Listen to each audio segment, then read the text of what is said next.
wasn't always just a single shade, a palette full of gray in reverie. And I can burn it brighter than the sun. I have a golden gun inside of me. Don't box me in, don't, or I'll leave. I'd rather be a dreamer, I'd rather be free, I'd rather be a leader, I'd rather be a queen, I'd rather be a singer in a trashy cover band. I'd rather be a closer, I'd rather be clean, I'd rather be a poser in a magazine, I'd rather be pretty much anything else. And if I fall behind, ignoring all the signs, and if I lose the fight, I still rage against the night. Don't box I'd rather be a dreamer, I'd rather be free, I'd rather be a leader, I'd rather be a queen.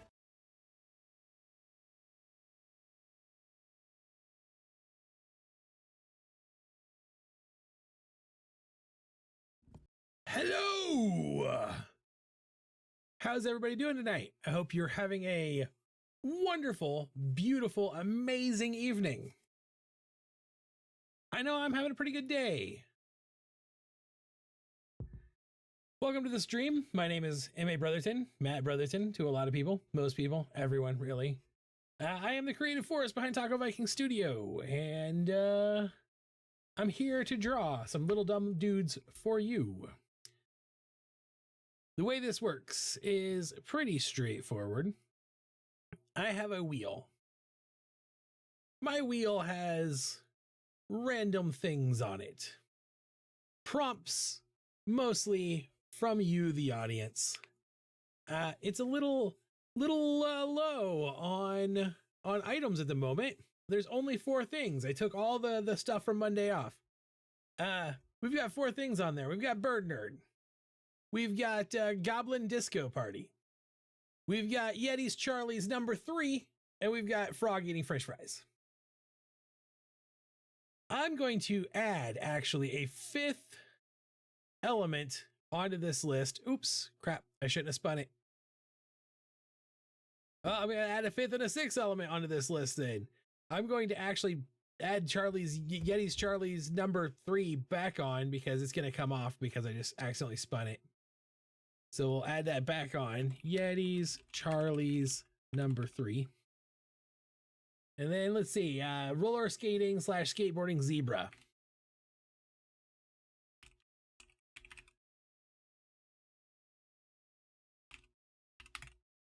And then something I'm just going to put on here is thankful prompt.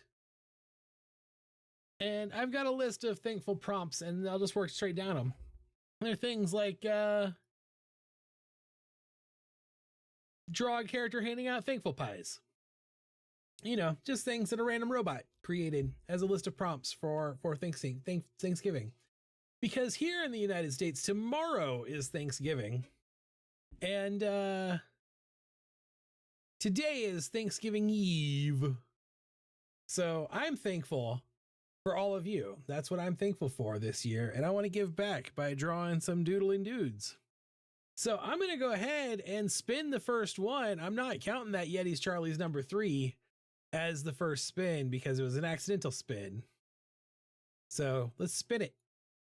And let's see where we rolling down the road. I should probably change this from my fate is demanding. Fate is a demanding friend. One of my favorite Dresden Files quotes actually is fate is a cold-hearted bitka. So fate is demanding Yeti's Charlie number 3. So I guess Yeti's Charlie number 3 is what we're gonna do because it's demanding it. So I'm actually gonna come down here and open the other Yeti's Charlie. Oh, and he's not here to watch it happen. He might be here pretty soon. We'll open the other Yeti's Charlie that we already did and add a third shape in here. I gotta find my Charlie's Angel reference image again, so that I know this. The wheel demanded it twice. The wheel weaves as the wheel wills. I don't get a choice in these matters, you know. It is what it is. So let's see if we are just gonna jump in here with some purple. There we go. We've got some oops. I want my fuzzy brush. Got some hips action here with one leg doing this thing and one leg doing this. And then she's leaned forward, head here, and then one arm here, coming up over the other arm, holding the gun, and the other arm is like punching, I guess. I think. I don't. This is a weird silhouette. So we'll figure this out as we do. Okay. So I'm gonna recenter this. That was a real rough line of action there. We'll recenter it. We'll figure out how we're gonna do this. We're gonna figure it out. We're gonna figure it all out. So I'm going to clean this down. And let's see. Maybe she's supposed to be like supporting the gun arm with the other arm, all like this style. So that's what we're going to assume. That's what we're going to assume is the thing here.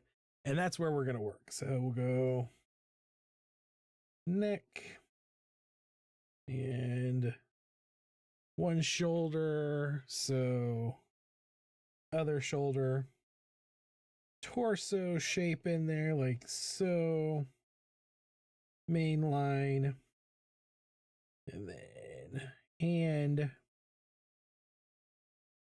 elbow, and we're just gonna go with some real pointy styly. That is what I see in the pose. That's what I'm hoping it's supposed to be. I can't tell. I'm looking at a vectorized version of the logo, so it's not perfect, and the hand is just kind of mangled. So it could very well be a punch, but I'm not entirely sure.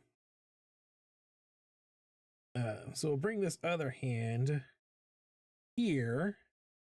So the wrist, I want the wrist. Actually, let's draw the wrist first. We'll put the wrist here, coming across like this. So the hand is supporting, the wrists are supporting each other. And that means this arm comes out like this. Like so. Then we got some hip action here. Knee. If this is the front of the leg, bring this like here.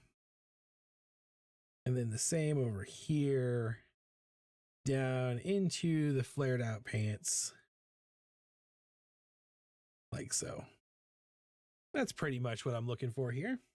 And then the neckline comes up like this. We get a head here. And long flowy hair now. This is what we need is just come in here and just do a little hairline like this. And just some flowy long hair coming down. Yeti nose, Yeti horn. There we go. And then, of course, I've got to rough in a little firearm here. Had people tell me it was funny me talking about not knowing how to shoot a gun. More than one person, or draw a gun, more than one person giving me a hard time for it. I think it's a good thing that I don't know how to draw a firearm. I think that makes me, I'm okay with that being who I am as a person. So that's going to be our pose, I think. The great thing about this pose is that it does not have to be realistic. I would look up a reference for it too. I don't feel like it has to be super realistic for the Charlie's Yetis. That's the benefit here. What I like about this layout is that these poses are so hyper stylized that they don't have to be realistic at all, and that makes life easier for me. And come in here and do a nice Yeti nose. I'm just gonna do a protruding Yeti lip there. Some tusks, of course. We like a betusked Yeti around here. Swooping neck. And then protruding brow. Coming back around.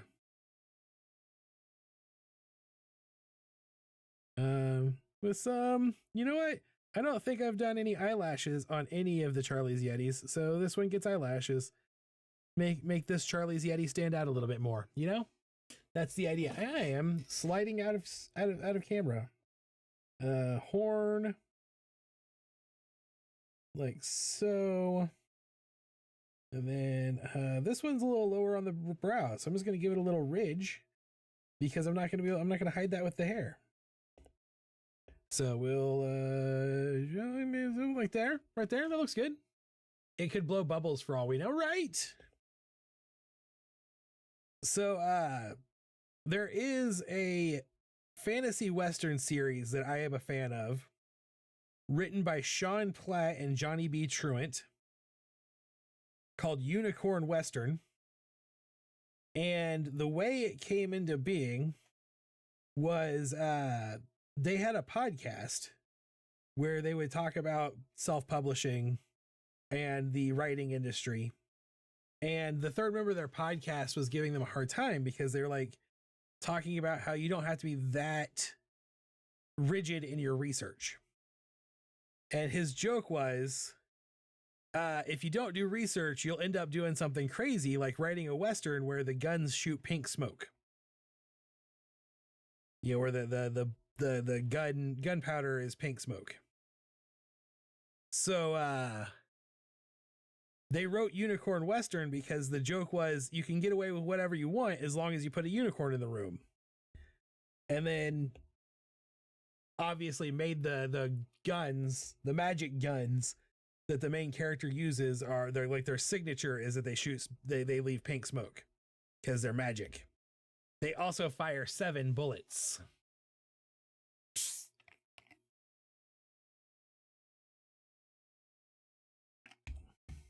Froze a couple of times already. Going to refresh. Well, it might not be your fault. I'm having some weird internet stuff again, so let me make sure everything is good and closed out, because that might help some.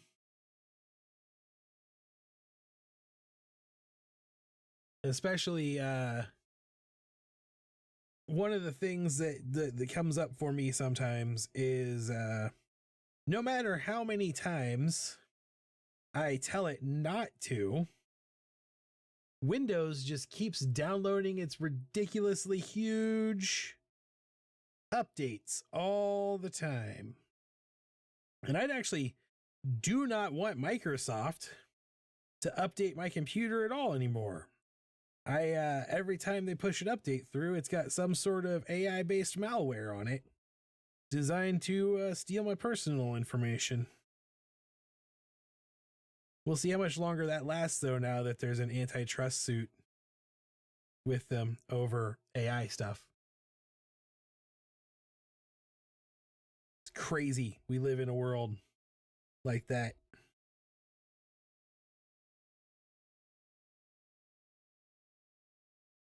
All right. So if this handle comes back like this, there we go. That's what I was trying to figure out right there. And then sleeves. I think I want to give this one some like ruffles on the sleeves. I feel like that was a very 70s vibe back then. Also is like Maybe it's a little earlier than that. Maybe it was a 60s vibe to have ruffles on your sleeves. Like lace sleeves came back in style for a little bit. So we go like that. That's one arm. And then what type of outfit do we want to give this one? Besides bell-bottom pants, obviously, they're all definitely wearing bell-bottom pants. 70s action clothes.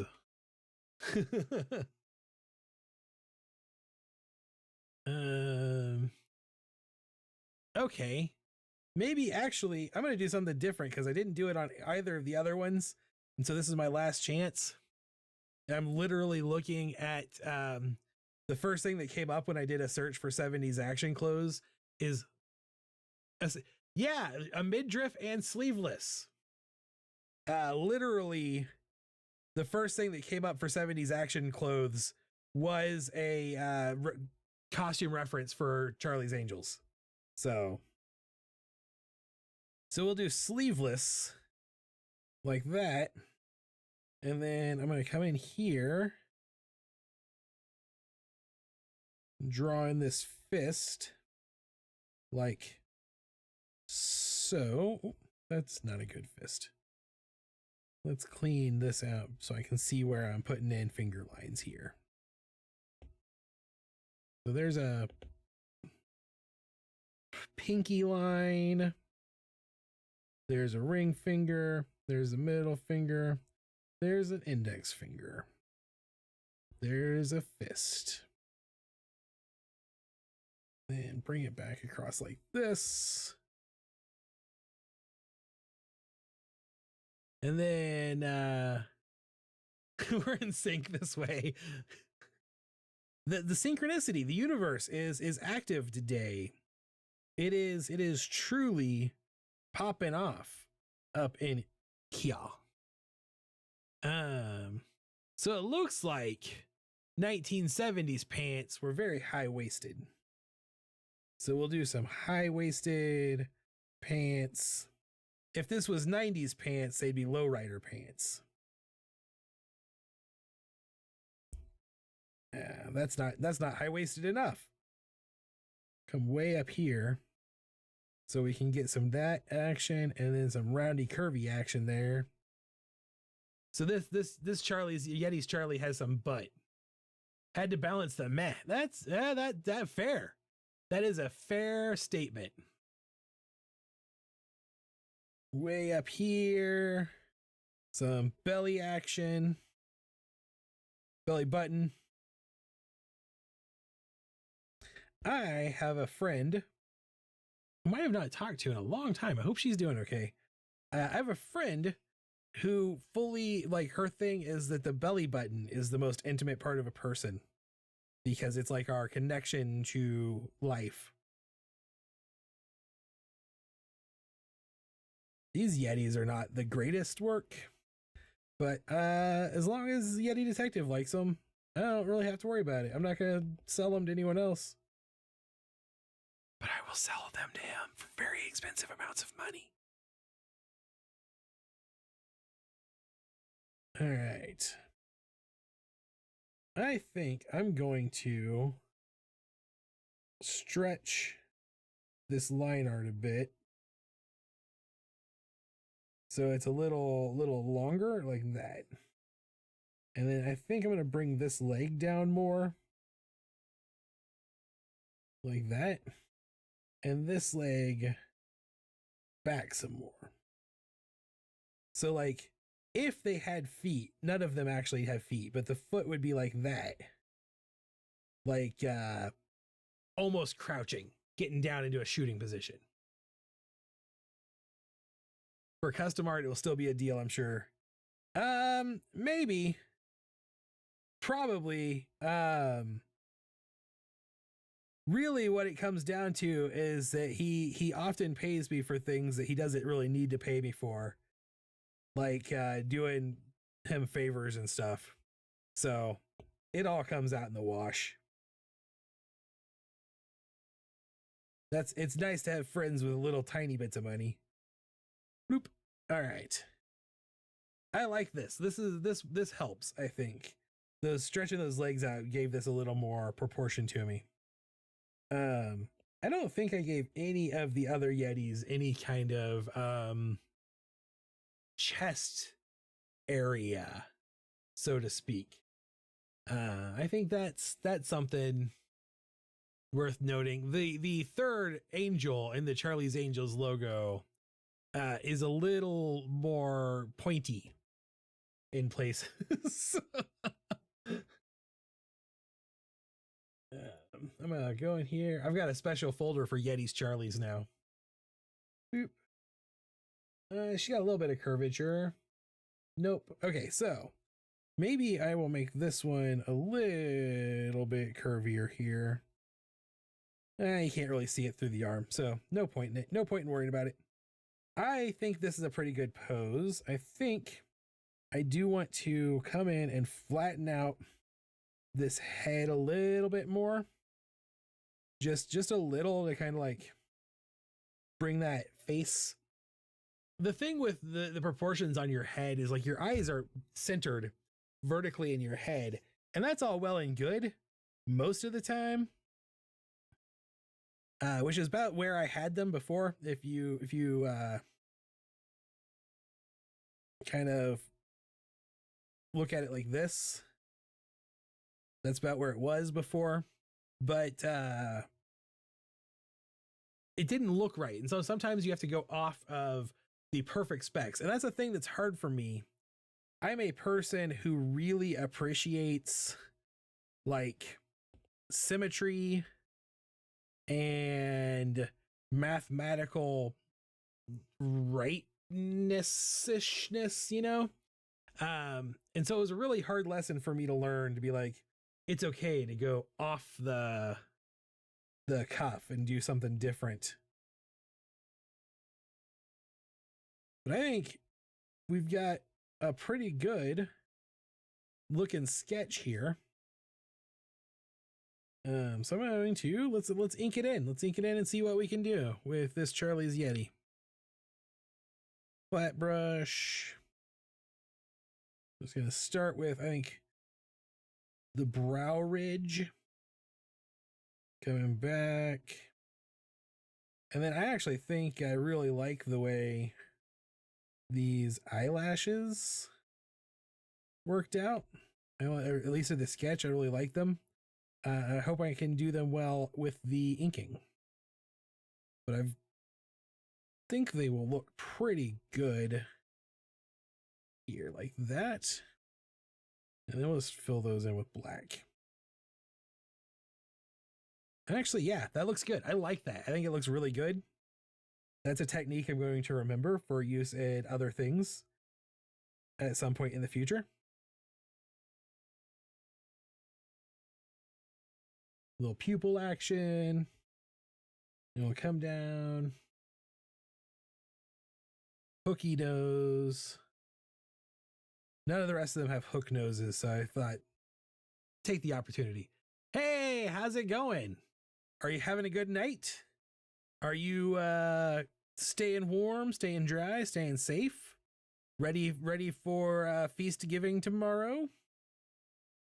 Be thankful for all that you have.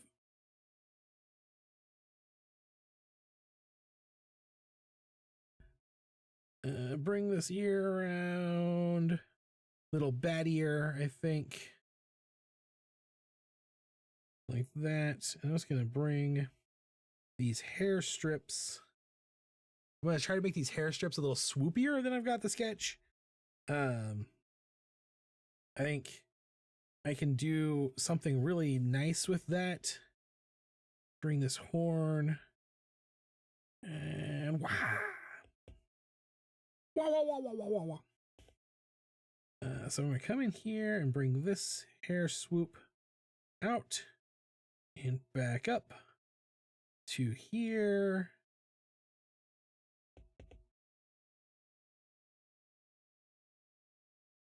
I am thankful for all that I have. That is what I am going to do. I'm glad.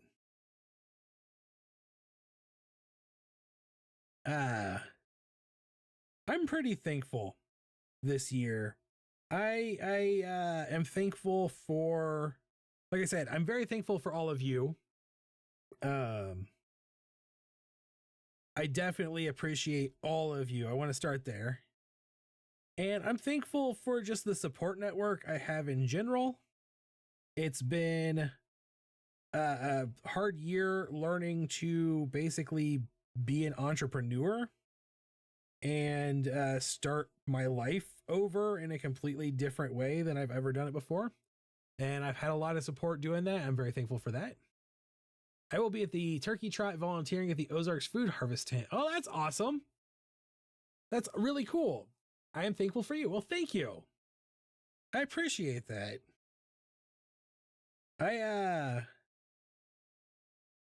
I've actually had a pretty good year, as hard as that is for me to remember sometimes. It's actually been a lot better year than it could have been for the first year of a business. My business itself is not losing money still. It could be making more money, but it's not losing money. So I shouldn't be too upset by anything, really. Like I said, I'm really in a pretty good place. And I was trying different finger shapes there. Sorry, I was thinking while talking. I am really in a. If you had told me when I had first put in my resignation, back in July of last year, where I would be at right now, I would not have believed you. And it has been absolutely amazing to be able to kind of figure some really important things out. And most importantly, like, I've been just successful enough to prove that I haven't wasted the effort that went into the business and I'm on the right track. And that if I keep going, I will persevere. So, and that's like, again, that's because of you guys. That's because of all of you, the people watching this right now, the people supporting the Patreon, the people who come out and get a sticker every week. You know, that's a big deal to me. Yeah, so it's crazy, but it's true. I think I'm going to draw in the fingers first on this hand so I can resize them a bit to the way I want them. Also, this fist is closer, so it should be a little bigger than the other one. So let's go a little bigger, like this, because that's how foreshortening works. Bring this in like here. And then I'm gonna give little knuckles like that.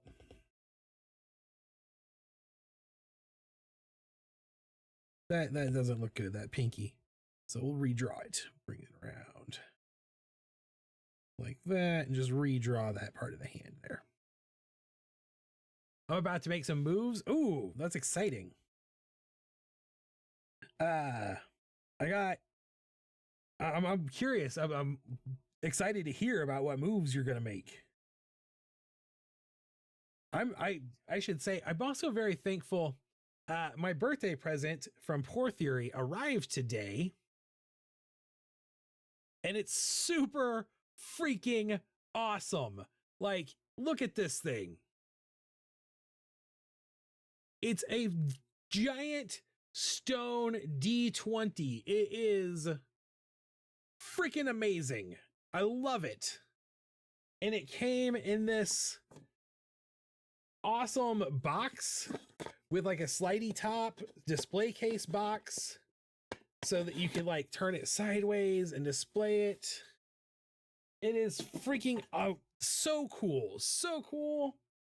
And she sent me, of course, a handwritten letter with a wax stamp. I can't tell if you guys can see that.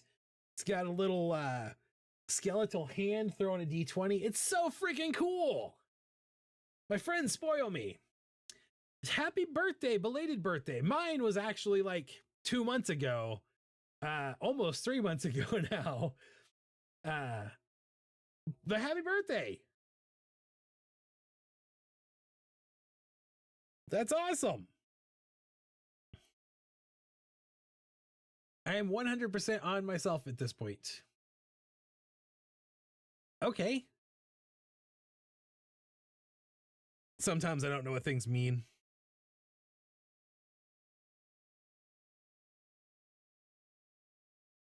Yeah, it's super much the coolest thing I've gotten for a long time. Although Rollivan, one of the other Patreon members and a very lifelong friend of myself, betting on myself. Oh, cool. Yeah, 100% all in on yourself. I get it now. Awesome. That rules.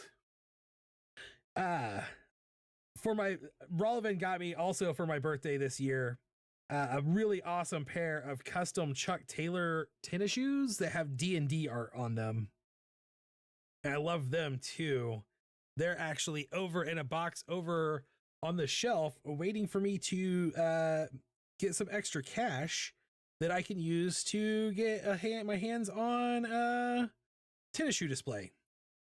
Because I want to wear them because they're that cool. And he was like, you're supposed to wear them. And I was like, no, dude. When you get custom Chuck Taylors, you don't wear them. Like that's art, my friend, my guy. But he got himself a pair that he also wears. So I guess maybe I'm wrong. Maybe I should be wearing them. I love my Chuck Taylors. I don't wear them very often anymore. Mostly because I have orthopedic shoes now. I got orthopedic shoes for the market. They have super good insoles in them to help stabilize when you're on your feet for many hours in a day. Okay, so if I go here to here, that's the same knee length there. So we'll come and bring this back like this. And then we'll come down like so.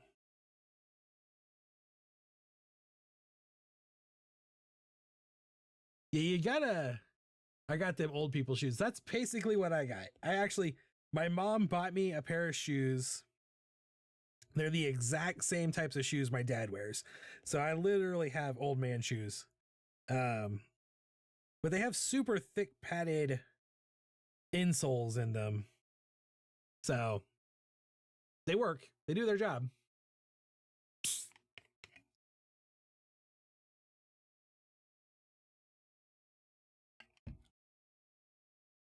So the big secret of my Chuck Taylors is that my Chuck Taylors also have fancy insoles in them. I went out and bought insoles to put in my Chuck Taylors. I got a prescription for my shoes. Oh, that's cool. I don't have a prescription for my shoes. Not quite there. Oh, I almost forgot to draw in the belly button. There we go. What's the point in having your tum-tum exposed if you're not going to show people your belly button? That's like, duh, that's the whole point, really. Gotta be proud of how deep the belly button is. All right, so we need a good 70s color scheme here.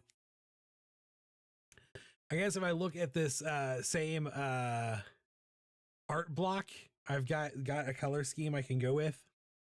I did a crop top on this, but all of these, I'm actually looking at this art again and going, they're not crop tops, they're all bustiers. They're all shoulderless, but that's okay. It's okay. So we got like a pinky red here. It's like a here, like this color, like a wineish red.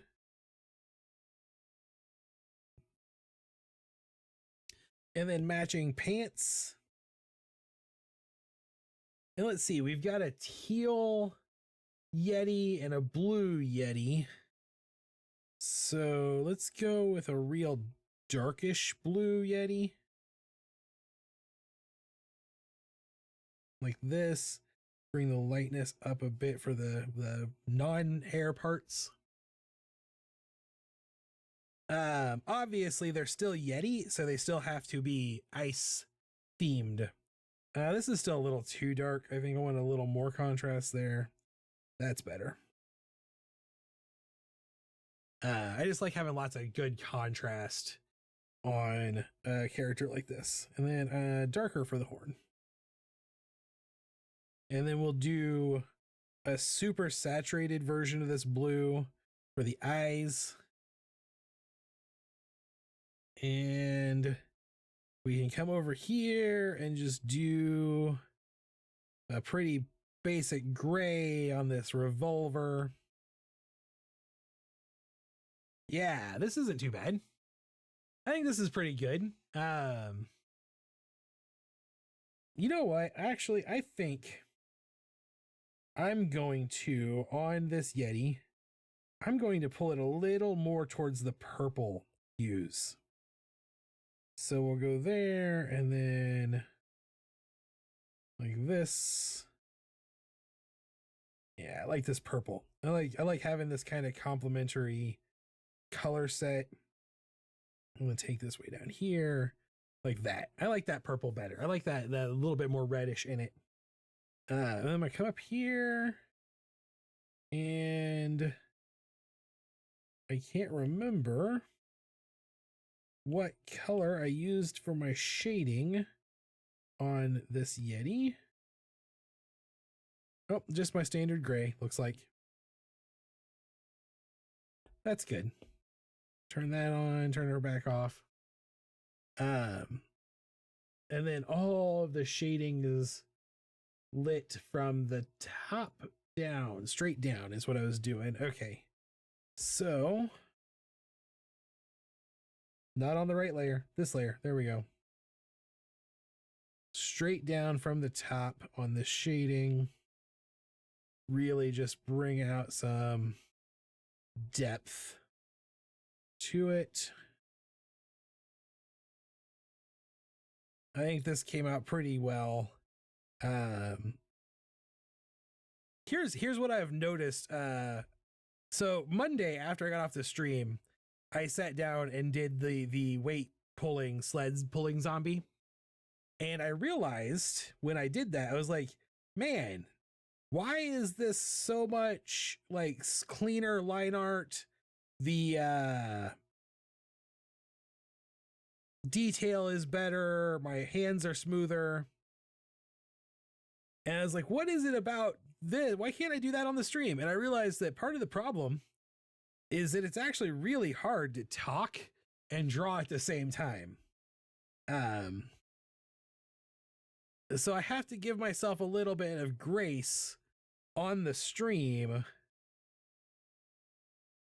because there is like a little bit more challenge to drawing on the stream than there is to just drawing when I can zone in and really focus in on a detail. But that also means I have to be aware of that like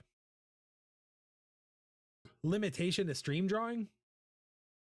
So if I ever need to work on client work or something, I won't be able to do that on a stream because I will need to be able to focus and concentrate to be able to do my best work. So I'm okay with that. Like, it's totally fine. I'm okay with that whole concept. Just things to be aware of, you know?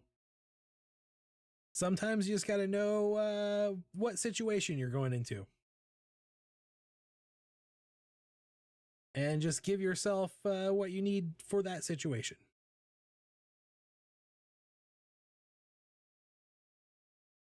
You know, we can be thankful that we have the ability to make those decisions for ourselves and make those changes. Bloop, bloop, bloop. So, yeah. It's Wednesday night. I no longer watch TV based on the TV calendar, so I don't know if Wednesdays are still a good TV night. Back when I was actively watching a lot of TV based on the TV, I still watch a lot of TV. I'm not gonna lie, I stream it now. Um, back when I was watching a lot of TV based on live broadcast schedules, Wednesday was a good night of TV. Psych was on Wednesdays. Big fan of Psych. It's one of my favorite shows. Come on, son.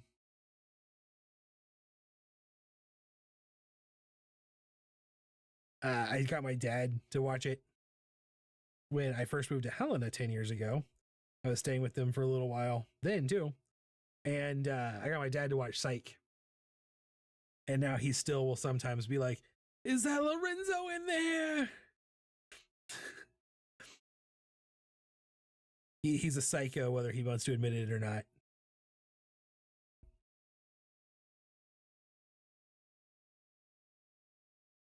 All right. So it was good. I think it was good that we had kind of a meh stream on Monday. I was real low energy on Monday, and then actually yesterday I was even worse. Yesterday was like dead. I had nothing going on in the tank at all whatsoever. But today I'm actually feeling significantly better. Like I'm able to think at mostly full steam now, which is nice. Which let me spend some time with my notebook, putting together a plan for the rest of the week, getting stuff together. You know, and what do I got to get done? What can I still get done at this point? How am I going to get it done? How do I prioritize? Using that Eisenhower matrix that I love so much. Actually, I think I'm going to bring this shadow in more like this. And like that. So that's good. I feel like I'm back on track. I might actually stand a chance of making big, important. No!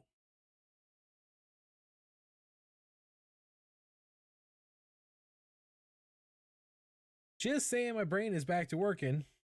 And I did almost all of that shading because I went in and did that tooth so that I could, because the tooth, I had missed the tooth when I was doing the color layer. And I'm actually gonna turn. Nope, can't because it'll come back.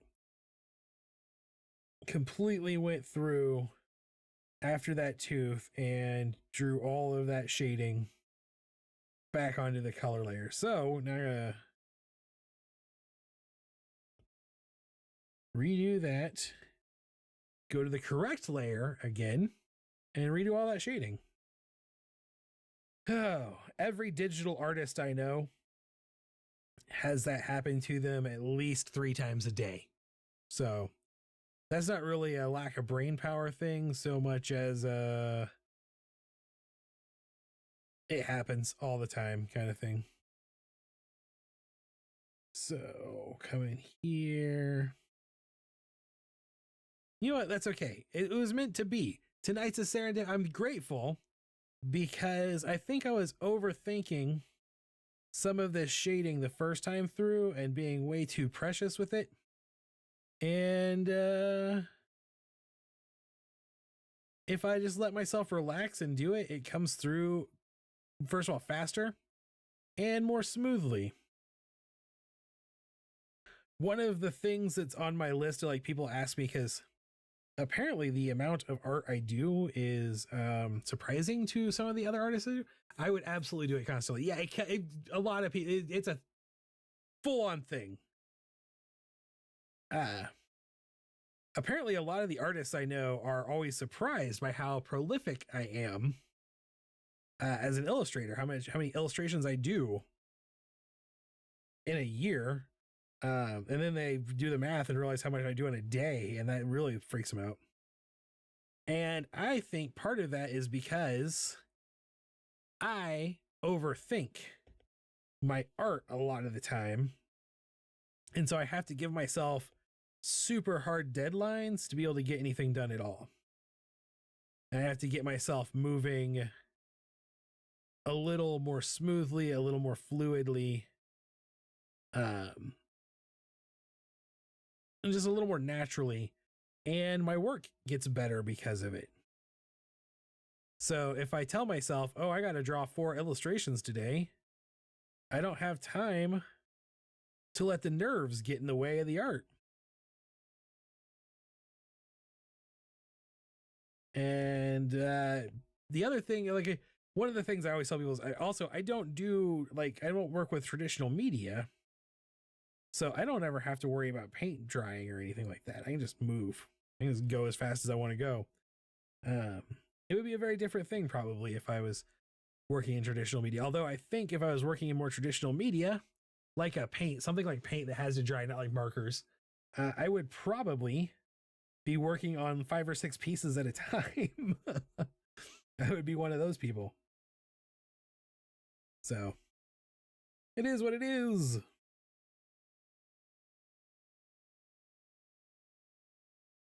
I saw a meme on Blue Sky the other day where they were like, can we just stop saying it is what it is?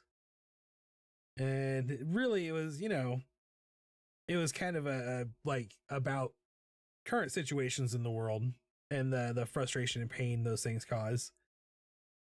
But it hit me. I'm like, I say that all the time because if I don't remind my brain that it doesn't really have the power to control all of reality, it gets very upset that reality isn't doing what it's doing its bidding. So I kind of have to remind myself all the time, it is what it is. There's not really anything I can do about it except control how I react to it. Although I totally get the point of that message also is like, let's stop accepting horribleishness just because it exists. Is their point. I get that. Like, that's true. But also, like, give me the strength to change the things I can, the courage to accept what I cannot, and the wisdom to know the difference,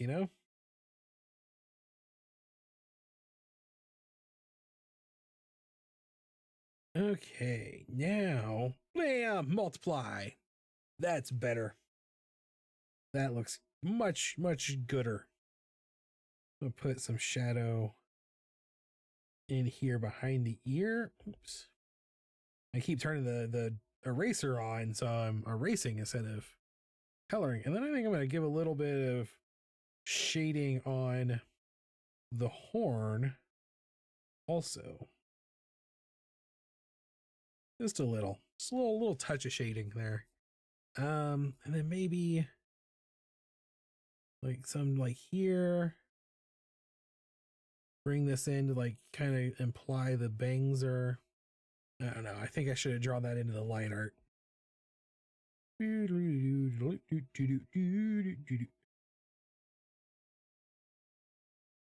Okay. All right. I think I'm tired of hearing we'll just have to agree to disagree. Yes, absolutely. There are situations we can agree to disagree on what our favorite science fiction movies are, right? Like, we can agree to disagree on whether or not Babylon 5 is awesome. You can be wrong, but I'll let you be wrong. But a lot of things, I don't agree to disagree on things where being right has consequences or being wrong has consequences. I will stand and have that fight. One of my challenges as a person is that I am kind of conflict pursuant. So I have to kind of be careful a lot of the time.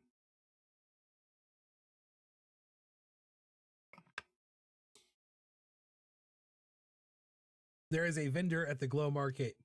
I am always impressed by their ability to handle, well, trolls, for lack of a better word. My natural instinct is always like, I'm going to punch that person in the throat. And they just really do an amazing job of handling it. It's super impressive. always handles it well and witty and without really ever backing down. It's like assertive, and like the definition of assertive instead of aggressive. It's very much impressed by them all the time. I've told them that too. Yeah, lately it's been used in higher concentration over definitively heavier subjects. Right. This is a thing. This is one of those places where sometimes I start to feel guilt over things. It's something that Hank Green has brought up quite a bit lately, is the manipulation of our media and our social media specifically. I'm the type that has the great comeback afterwards, but I blubber in the heat of the moment if I'm flustered. Yeah. I do too, but mine isn't so much like the freeze up as I have to wait for the anger to subside for my wit to come back. But something Hank Green has been talking about this a lot lately is how we're manipulated. And it's a thing that I feel like I have an obligation to be more vocal about, because I am a person who not only has education and back like in that field, but I actively participated in it for a long time. Now I feel like I was actively participating in promoting an important government service and educating people about why it was important and how to work with it. So I feel like I was using my skills for, if not good, then slightly less evil than evil. I'm calling this Yeti's Charlie number 3, by the way. I think I'm going to call this done. But at the same time, like, I have a lot of insights and knowledge in that. And so I sometimes feel guilty that I'm not more engaged in that aspect of what I know about. The other side of that, though, and I posted this on Blue Sky today. If you're not following me on Blue Sky, you don't get to see my slightly more unfiltered thoughts in real time. Every time I tell people how big a deal the manipulation and flat out mind control the tech companies are using on you every day, like how sinister it really is, how deep it goes, I feel like I come to like an 80% marker of how much I'm actually talking about it. Like, I'm not hitting the full depth of the problem, and people are like, you're at 190%, you're crazy, you're a conspiracy theorist. And I'm going, you guys have no idea how bad this is. And I don't know how to handle that, to be honest. I like the colors you chose for sure on this one. Thank you. I do too. I think it came out really good. This might be the best Yeti's Charlie. I hope that Yeti likes it. I'm going to export this as a PNG and then jump back to my other file folder. All right, so we can do some more art. So let's bring back the wheel. The wheel is down to 1, 2, 3, 4, 5 things again. We were up to 6. We're back down to 5. I'm going to resort the wheel. Resort. I guess it's not going to. I was trying to get those to separate those two prompts. Let's go to advanced mode. Maybe that will. Maybe that'll do it. Resort. Ooh, what if I come in here and tell you to be green? Oh well, that's ugly, but I did it anyway. Let's spin the wheel. Let's spin the wheel and see what we got. If anyone wants to add anything to the wheel, you feel free to put it in the chat. That's how things get put on the wheel, and then I draw them. That's how it goes. All right, so let's see. We've got Goblin Disco Party. It's a 70s night. I'm thankful for the 70s. The 70s were a time I didn't have to live through, and for that I am thankful. So if we're having a goblin disco, we're gonna do a little goblin head action. And then I don't know. Do I want to John Travolta this? Is that the direction we want to go? We want to go with a John Travolta, or we want a different reference image? I feel like the go-to is, I barely lived through them. Yeah. I feel like the go-to is definitely the Saturday Night Fever, you know, John Travolta, all like this kind of thing. And I feel like that's a stereotype. Like that's everybody's go-to disco position. You know? When there's so much more to disco, you can do the hustle. I don't know, like, but at the same time it is classic, so I think I'm gonna try this. I'm gonna do, see, I'm gonna start with the hips. I feel like disco is really about the hips. That's my thoughts here. Disco is about the hips. So we're gonna do one leg coming out like this and down. And then the other leg coming out like this and down. And oops. And then toe point with those big old platform shoes. That's what I want. Platform shoes. That's shorthand for platform shoes in my sketchy language. And then I want the neck to be here with the back curving like this. So I'm going to draw this in kind of as a rectangle first, so I can get a good angle like that. That's the body shape I'm going for. And then I think I'm going to have this arm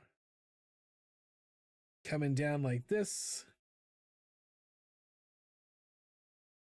And this arm out into the finger gun. The point, phew! Ow! This might be a little more Michael Jackson than I intended, but Michael Jackson was definitely some disco influence on those dance moves. Head there, and let's actually, it's a goblin. Let's go big head, oversized head. Little face line action there. I'm gonna bring it down, and normally I like to have my goblins be kind of rounded and kind of a little bit cuter. But I think I'm gonna have a big old like goblin pointy chin here. Like this goblin is less John Travolta and more Bruce Campbell. And I want to bring the nose up here like this. And eyes up like that. And then here's our ear line. And we're just going to come out like this. Just big old round ears sticking off both sides of the head like so. And big old smile, I think. That's what I want. This is, yeah, like the song Rock With You. Rock With You. Is that a Michael Jackson song I'm not familiar with? It probably is. I'm gonna be honest. I never got to own a Michael Jackson album. So like, if it wasn't one of his super famous singles, I don't really know about it. All right, let's bring this down. This is a good pose. I'm happy with this pose. I think it's very dynamic, very fun. Let's grab our detail pencil, and we'll start with sometimes this switches to the live brush, and I don't know what causes that. Start with the nose. I think I'm gonna work nose out on this guy.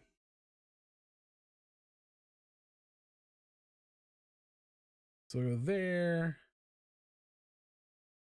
Nostril action. Like there. Bring this up here. Not enough artists. Yeah, Michael Jackson, so 70s. Okay. Yeah. I guess it's fair that Michael Jackson was disco influenced. I mean, the Jackson 5 were definitely like part of that culture movement. There we go, like that. Some little pointy gobbo teeth. And then this mouthpiece will come down and we'll do some more little pointy gobbo teeth. And they'll have some going back around. Like I said, more Bruce Campbell. So we'll go double layer, really double down on the chin here. I don't think it's possible for this goblin's chin to be too big. And I definitely want a chin butt on this goblin, like that. On another note, how about that Krampus braid? That was amazing. That was so cool. Thank you for sending me that video. I enjoyed that. I clearly live in the wrong country. That's what I thought when I saw that video. I was like, I should definitely be living wherever they Krampus at.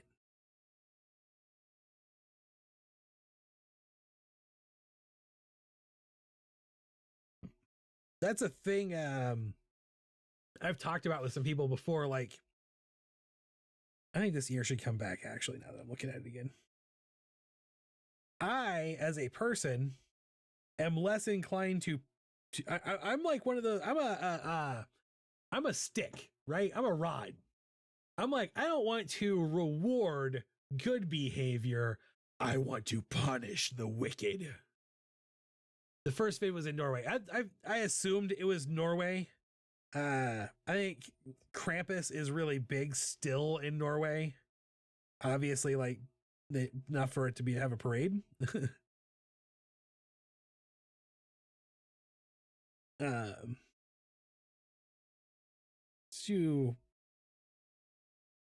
Oh, okay. How am I gonna? I need to put the neck in so that I can have a collar come around. And we're gonna do like super exaggerated, I think. Not necessarily normally, my style is not normally as exaggerated as I want this to go. I want to really push some edges on this drawing. So we'll go like that. And then those are my lapels on my disco suit. Lapels so big they stick out over the edge of the shoulders. That's what I want. And then do the same from this side. So our lapels would come like this. I think the scary one was in the States somewhere. Oh, I might have to go back and check out those videos again, rewatch them, see if I. Here's the thing: is when I watched them, I had to watch them with the sound off, so I didn't get all of the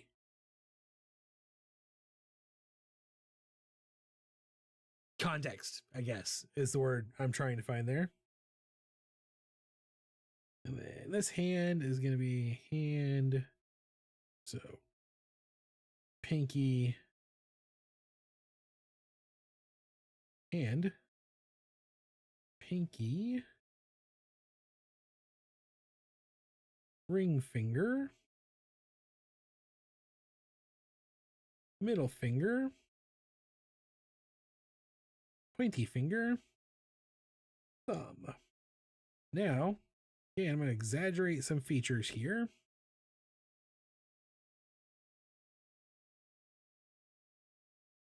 Like so.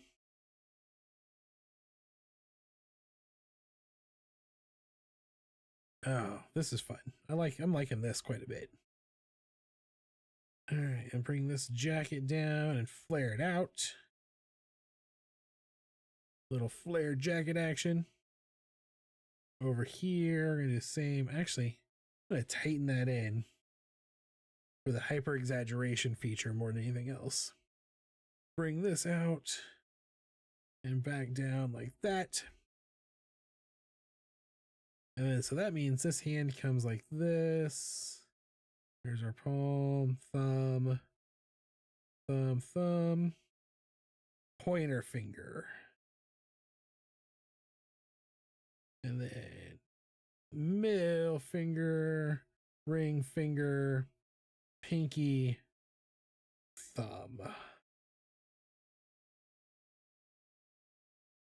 The one I sent you was definitely my favorite though. Those suits were just so cool with how they were shaped. They were really, really well done suits. Like if we were to do that around here, if we had a Krampus parade in our area, I don't think our Krampi would be that well done.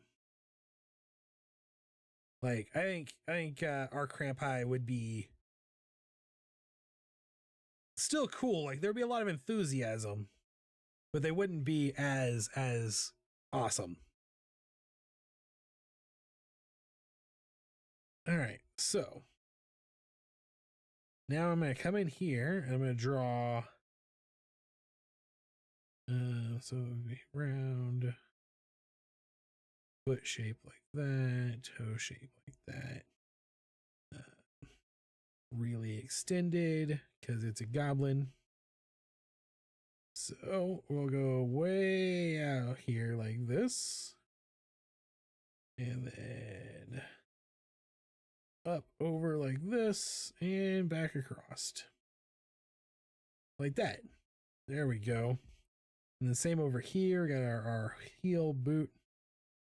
Comes like this. Extend those goblin toes out more. So there we go. So like there and out. Back up. And then we'll add the thick platform bootiness to it. Okay. This is good. I like this this little image. I'm gonna come in here and redraw this crotch area like this. Little bit of roundishness to it. All right. Our disco Bruce Campbell goblin here is good. I think it's in the right shape. It's where I want it to be. So I'm going to bring the opacity down and let's ink it in. So we'll grab our vector brush. He's got his dancing shoes on for sure. Oh yeah. Oh yeah, definitely some full-on disco shoes. I think I'm going to start. Oops, that is the wrong brush. Basics. I need my flat. There we go. I'm going to start with this cheek bit like this. So that I can kind of. I'm going to probably pull some more exaggeration on these bits as I'm inking in. Because I really like that hyper exaggerated look. I think it looks cool. And it's just fun to draw. Oops, I want it to be able to come back like this. And then down like that. I think this chin butt is pretty good.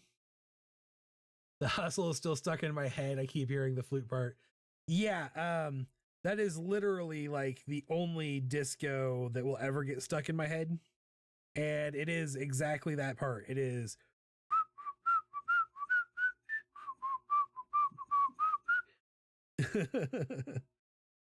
So samesies.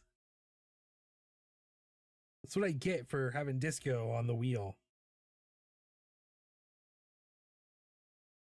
I don't even know if anyone actually asked for disco or if it was one of my random prompts from Monday, but Disco Goblin felt like it would be too fun to ignore. So I left it on the list. Like I was like, I'm gonna draw that. That looks like fun. There, I think that's. I'm not feeling these nostril shapes. I think I'm gonna leave the nostrils off. I think I'm just gonna leave the nostrils off. Goblins don't need nostrils. That's what I just decided just now. Ooh, no. There we go. That's where those nostrils belong. That's better. We'll do round ol' eyes. I'm actually going to use a smaller brush for those eye circles. Like that. Same over here. Clean that up. Pupil.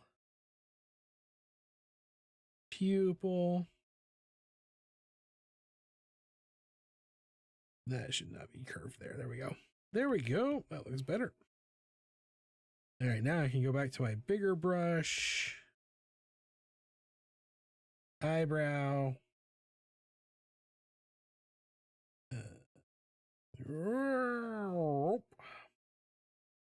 And like there and there. Someone's going to come in here and be like, why is this rabbit wearing a leisure suit?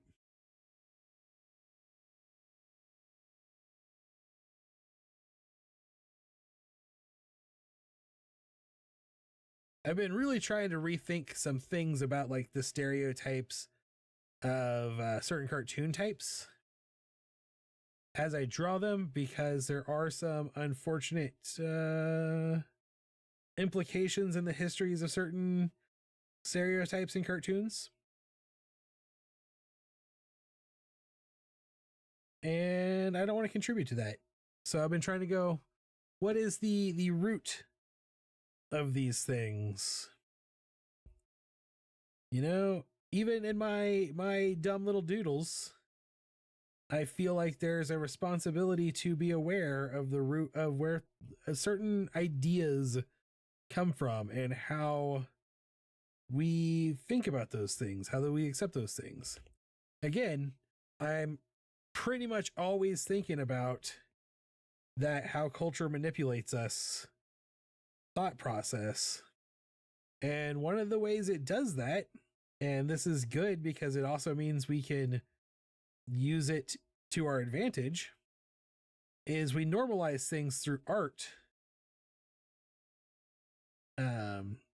As a species, as a people, it's what humans have done forever. We just normalize things through art. So we have to be cautious and conscious of what it is we want to be normalizing with that art.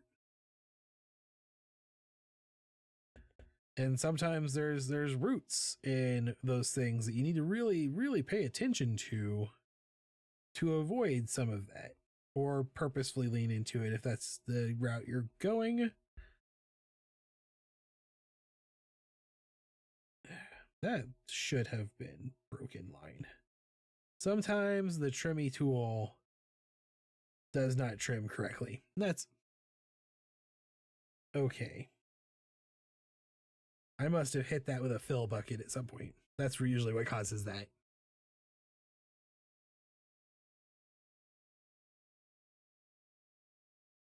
And I won't get into lecturing the history of goblin imagery on this stream because I'm not the most qualified person to talk about that. But goblin imagery is definitely one of the things that has a lot of our modern interpretations of goblins have some very unfortunate history in their root, there and where they come from. Which is especially sad if you are a person whose culture was appropriated for that.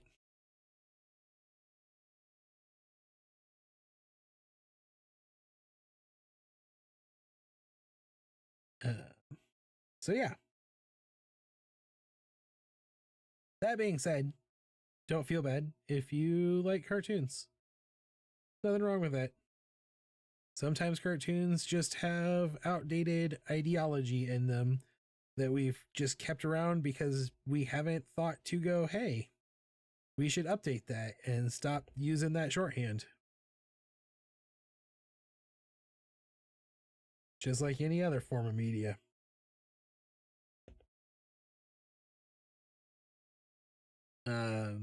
I feel like because I have a lot of friends who are not members of mainstream religions that often get depicted in with certain stereotypes, I'm a little more familiar with that probably than a lot of other people are.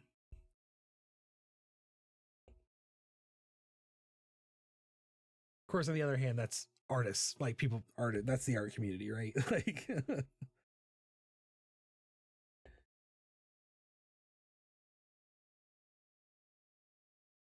something interesting that had come up on my YouTube feed this week. It was a podcast, and FD Signifier was a guest on the podcast, which is probably why it got recommended to me because I'm a fan of FD Signifier. And the podcast conversation was about the like why there is so much misunderstanding or people like blatantly ignoring the meaning behind art and or claiming it for their own thing. And it came from like the whole conversation started from a tweet from Tom Morello of, you know, Rage Against the Machine. And he had encountered someone who had told them they were a huge fan of his, especially the song Killing in the Name of, because it had helped them express their like anger when they were dealing with their parents as a teenager, and then was like, and also to avoid getting the jab. And Tom Morello was like, you know what that song's about, right? And like, it's not about not getting vaccinated. Like, I'm gatekeeping that. You can't be a fan of mine anymore. Which, I'm fine with that. Like I agree with that statement. But it brought up an entire conversation of like, there was a meme that went around a few years ago that had shown someone had Google searched white supremacist reggae. And so the whole conversation was like, why don't people understand the media? And something they talked about was like, we don't really have a lot of meaning in our music and movies these days. Like, there was this conversation about who, like, specifically one of the things that came up was like, can you be a conservative punk or goth? Which I fall on the side of no. And they're like, one of the problems is that everything these days is just vibes. Because when you know your world's going to end in the next 5 years, why would you worry about meaning? And I had a point when I started telling this story. And I think it had something to do with like basically saying like, we have to start having that meaning again. We have to bring that stuff back. And sometimes it's hard for me as an artist because let's face it, I draw this, you know? But at the same time, like, I am drawing this, but I can be aware of where certain stereotypes about goblins come from. And what it was used as a code for, really.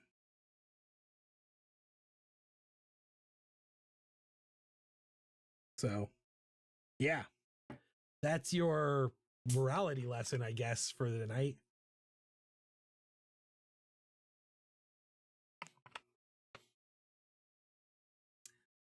I'm not sponsored by SodaStream, but SodaStream, if you want to sponsor me, I will sing your praises all day. Well, the level of exposure to culture or creativity seems to not be given the same height of importance in shaping the youth. Well, something that came up in that conversation was how internet has, like, they were literally talking about, like, has internet made it irrelevant? Like, because when we were younger, when most older generations were younger, everybody before Gen Z, basically, if you got into music, you had to go to the record store and buy the music, and you would usually talk to someone who would who would be like, hey, this is what this is all about, you know. And that doesn't happen anymore. You just download the music, so it's been removed from the social context. But also in that podcast, the counterpoint was made that we're like, that's true for older types of music, but like Billie Eilish fans know the politics there. Chapel Roan fans know the politics there, you know? So it's like, maybe a little bit of it is that us olds are out of touch.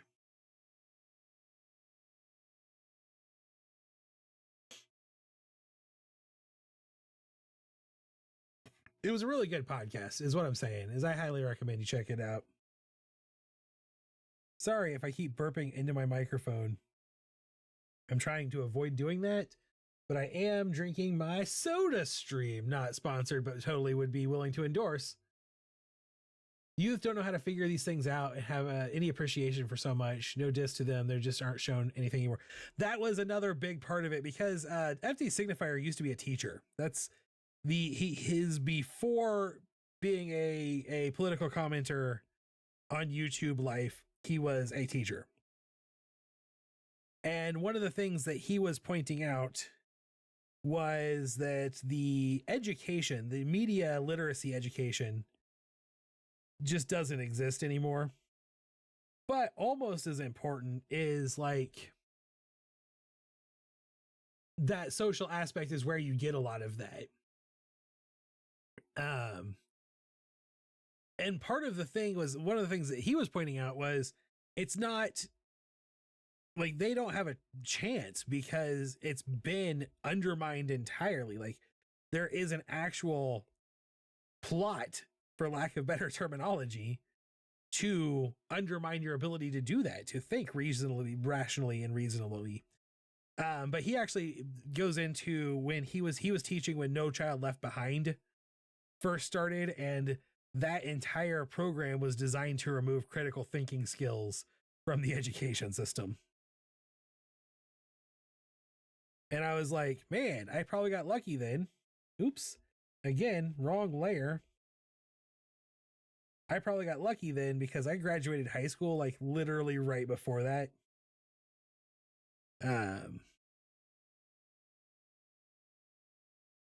But those are going back to the conversation on ways we don't even start to talk about the way we're manipulated. Like, that was a big part of why people don't have a lot of the conversations we used to anymore, is because they weren't given the skills purposefully. They stripped that from the curriculum. I see it here. So many of the kids grieve or complain about them. They're the product of our efforts, so it can't be put on them. Oh, there is absolutely a plot to dumb us down. It's known that the uneducated are more compliant. They are, until they guillotine you. I bet the royalty of France would state exactly how compliant the uneducated will be. And that was something else that came up recently in that podcast, was like the concept that like people are working too hard to have the time or mental energy to think things through. And that's how you get to the rise of populism the way it is.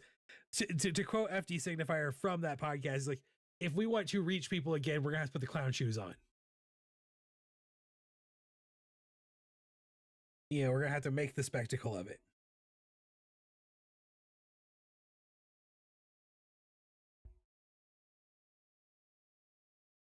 I would say, though, that the dumbing us down is just one aspect of it. That's, oh, I don't have any of my papers in front of me to really get into my craziness on this particular topic. I will go down a deep, deep rabbit hole.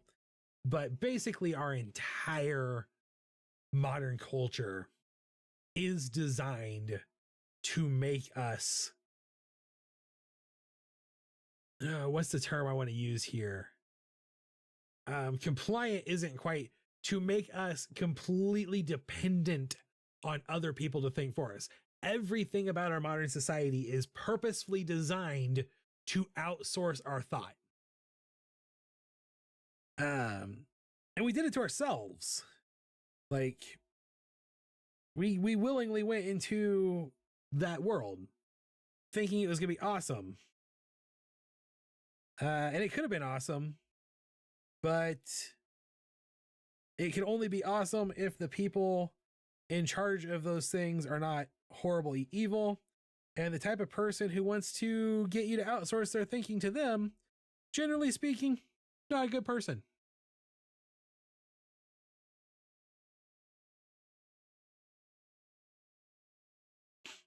Except for me. I'll do all of your thinking for you, and I'm an awesome person.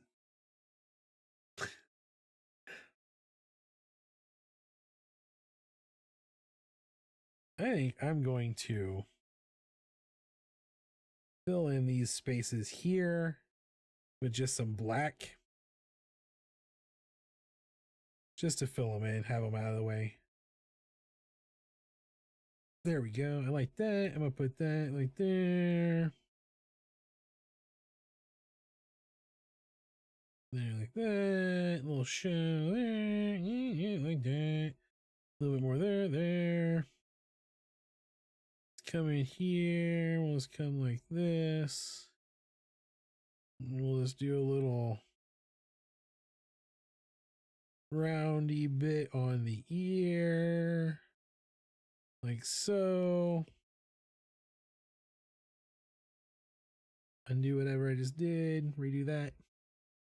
Please, sir, can you give me another thought?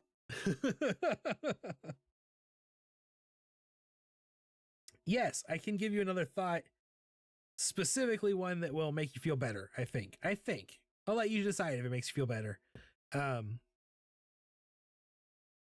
People in general are only so susceptible to the crisis mindset mentality push.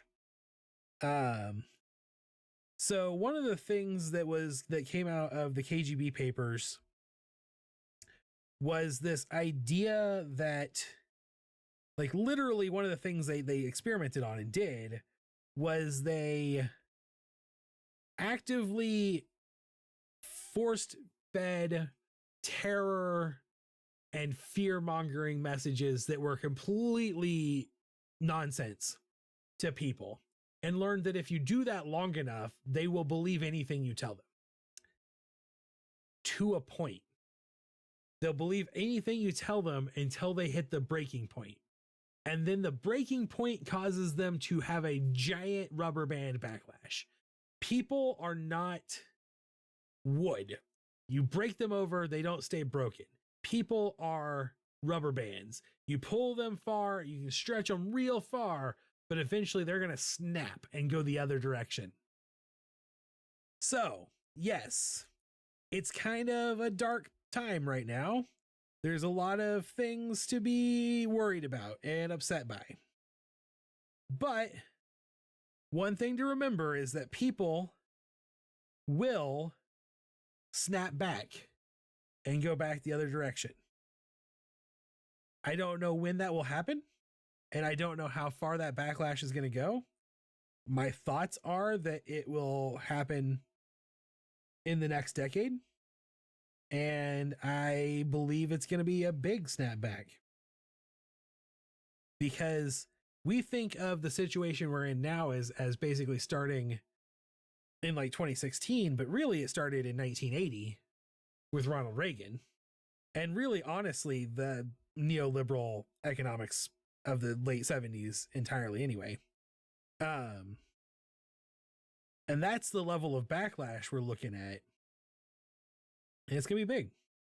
And it is kind of part of if you study generational theory in the classic wheel of generations model, not necessarily in the marketing model. Generally speaking, when we talk about the generational theory, we talk about the marketing model of generations, which is where a lot of our ideology comes from, like the concept of like baby boomers being self-centered, honestly, as part of marketing concepts.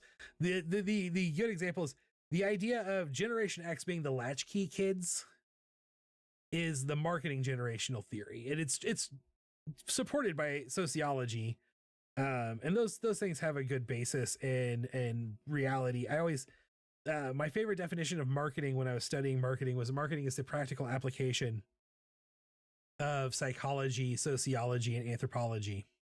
So those things are rooted in that. But like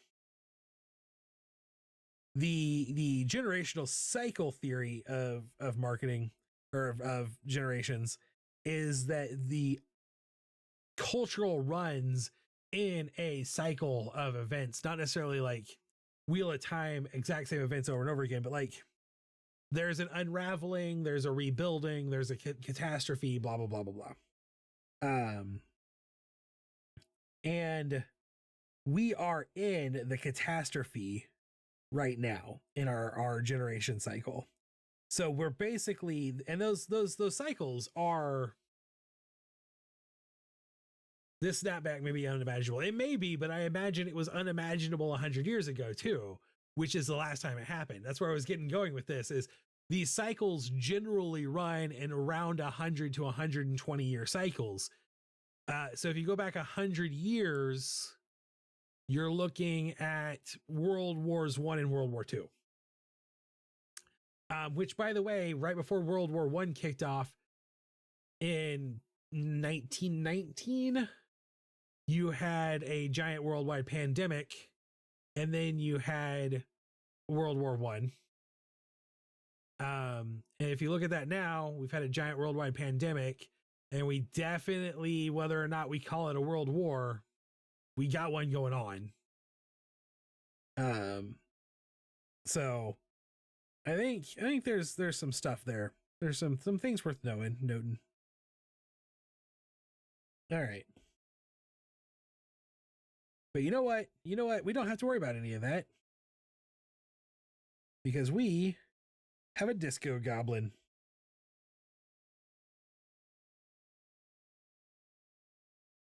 This is when I talk about the things that I try not to be pessimistic about publicly. This is the stuff that I mean. There was a time when I very well considered making a career out of talking about stuff like this. Yeah, the Spanish flu. Exactly.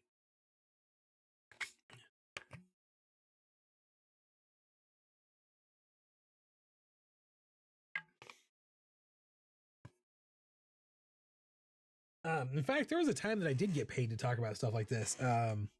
This is the type of stuff I used to teach on Meet and Eat. And probably why the administration change did not appreciate me as a trainer. Because again, vested interest in ignorance.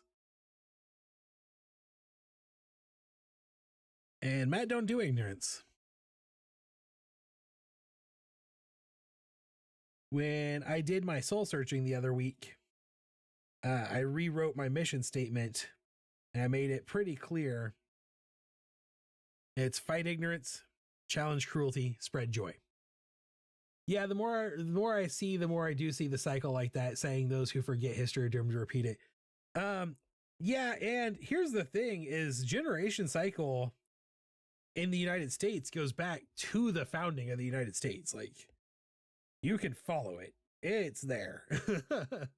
And sometimes we do have one of the cycles was basically an 80-year cycle instead of a 100-year cycle, which I think is why this one's a little longer running, because it was basically the Civil War to World War II cycle was shortened.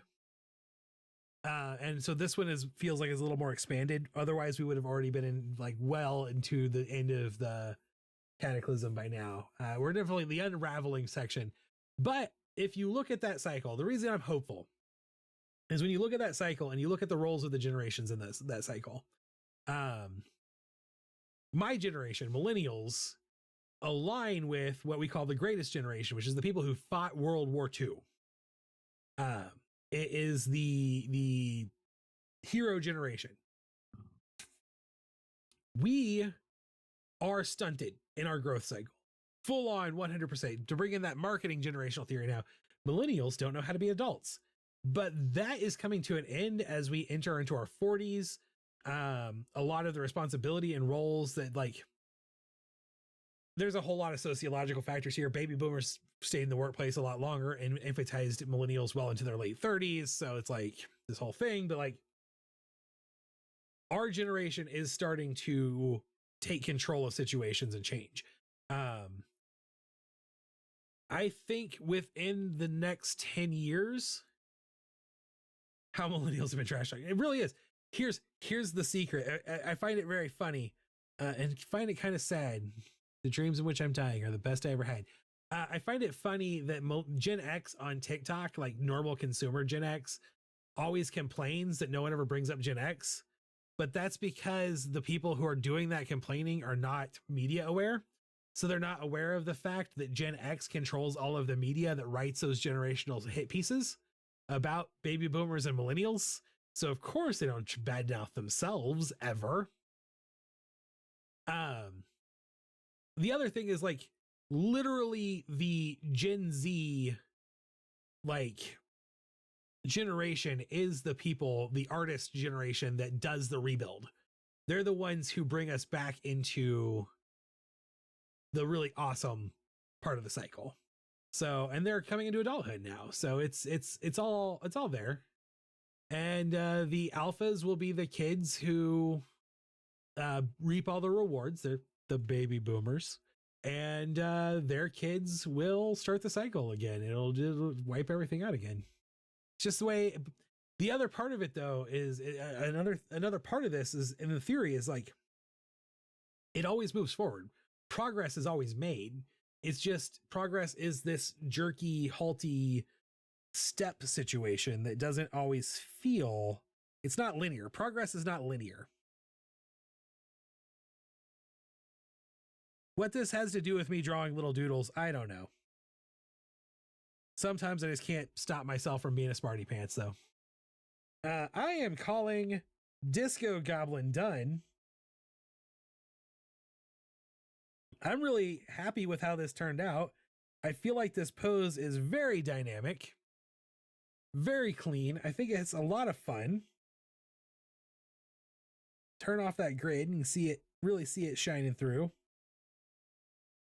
This is a good picture. It's a lot of fun. Progress would be easier if we could just get out of our own damn ways. Yes, I 100% agree with that. This is a statement I believe. And it's not necessarily a positive statement, not necessarily something a lot of people would agree with just on principle. I do believe that a dictatorship is the best form of government. Caveat. I believe that a benevolent dictator is the best form of government, because that's how things get done, is when someone takes control and leads. That said, the problem with a benevolent dictatorship is that it only lives as long as the benevolent dictator. If you have a super awesome king who is the best person ever, you have King Arthur as your king, right? You creates a utopia. The moment that dude dies, their successor will be a bad person. Because only two types of people get into that role. The one is the person who is forced into that role and doesn't want it. And the other is the person who schemes their way into that role. If the right person is in place, absolutely right. So you can't build a government on the idea that you're always going to have the right person, because you only get one really good person at best. Our founding fathers knew that. That's a big part of why they wrote our Constitution the way they did.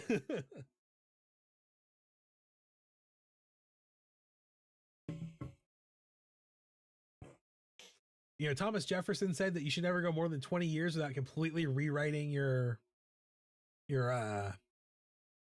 basically rebuilding your government. Like, the entire idea was that amendments were supposed to be way easier, because like they should have just been done all the time, because you should be rewriting the government all the time. Damn Nottingham. Nottingham is Robin Hood. Arthur was Mordred. His half son, or his son with his half sister, is who did him in. I took a class at MSU, which was MSU, or Southwest Missouri State at the time. About King Arthur, literally the Arthurian myths class. Okay, let's bring back our wheel and give it another spin. See what we got going on here. We are down to 4 entries on the wheel, although Bird Nerd is actually 2 entries. Spinny, spinny, spinny, spinny, spinny, spin, spin, spin, spin, spin, spin, spin, spin, spin, spin, spin, spin. All right, we got Bird Nerd number 4. What type of nerd are we gonna have for Bird Nerd number 4? That's gonna be an important question. Is what type of nerd? To catch everyone up that might have forgotten or is new to watching this, we have done 3 Bird Nerds so far of a 5 Bird Nerd sticker pack. Basically, it's the idea. We did a trading card game nerd, like a Yu-Gi-Oh nerd, basically. I did a math bird nerd who was wearing a pie hoodie and had a backpack full of books. The most recent bird nerd we did was a fantasy sports bird nerd. Checking the fantasy sports stats. A bird watching bird nerd. I like it. I'm doing it. We're doing it. That's the route we're going. Bird watching bird nerd. Let's see if I can't find a bird watcher reference image. I hope I don't get something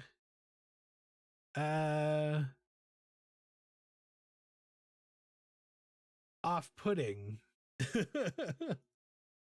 Sometimes you search for reference images and you don't know what you're gonna get. Okay, so bird watcher is just person wearing hat with binoculars. That's really what that comes down to, and often birds around. Okay, that we can do this. We can make that work. All right, bring my grid back. Thank you. All right, so we'll start with the pose, a little gesture drawing on the pose. We'll go, I think I want the head to be here and the binoculars to be coming off like this. So the hands would be there, holding the binoculars up. And that means that the arms would come down like here. The little body action here. Little hip action there.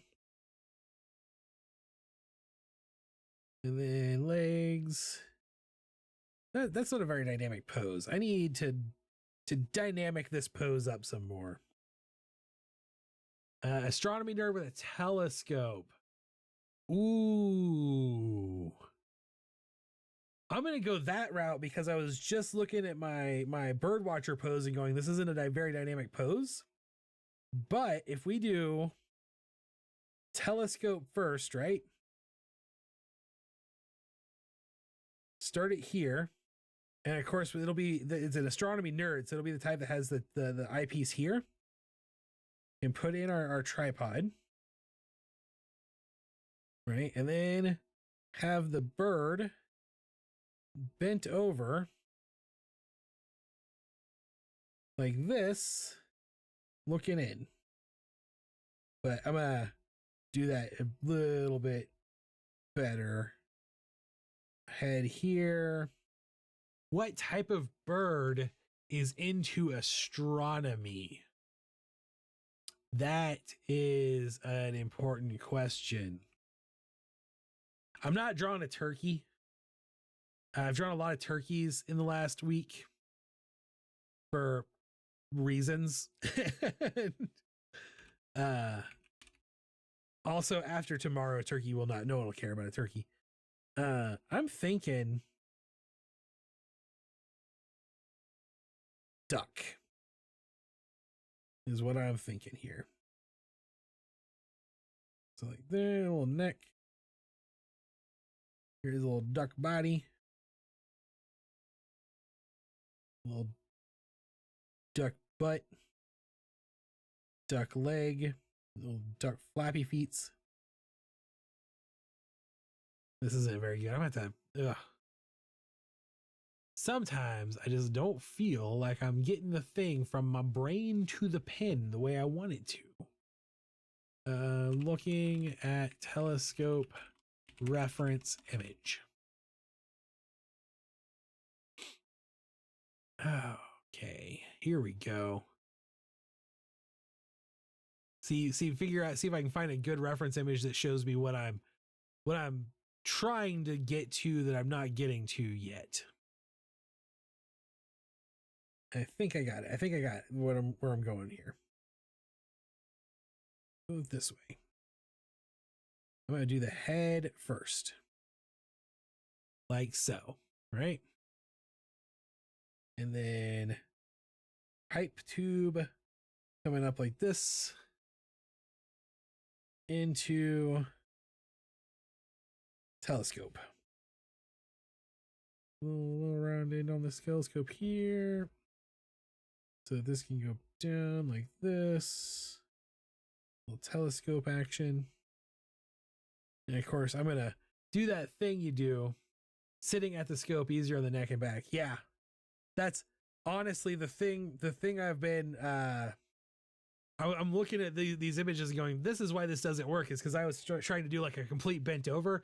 And no, everyone just raises their telescope up so that they can look through the little thing while standing. We'll have one hand holding the scope like that. Here's our tripod now. And then body like this. Let me pull up a duck image also so I can get an idea of what a duck's neck looks like. I have duck in my head, but in my head when I think duck, what really appears is a rubber ducky. So a duck would normally be more like this shape. So I'm going to give him a little bit of extra neck, but all of my birds have been standing anthropomorphic birds. So I'm not going to have the body jut out like that. I'm going to have it come down like this. And then maybe we will just go ahead and steal little Donald action on the tail there. Bring the leg down like here. And a little waddle. Second leg down there, little waddle.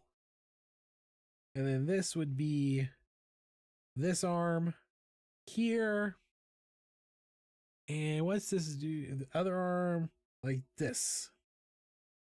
This image, I've got a really nice image of a person using a telescope. These days, you can adjust it all automatically and view it on a phone screen. Oh, that doesn't feel like...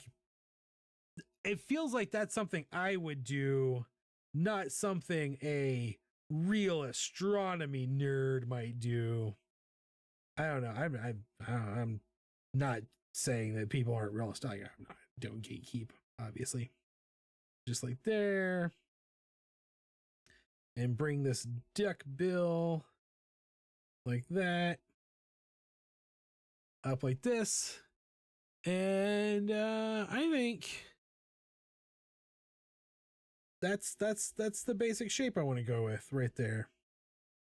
All right, that looks pretty good to me. Little hair flips like there. So I'm gonna bring this opacity down. I think he's a purist. Bird Nerd would never. That's right. Bird Nerd hand aligns all of their magnifying scope.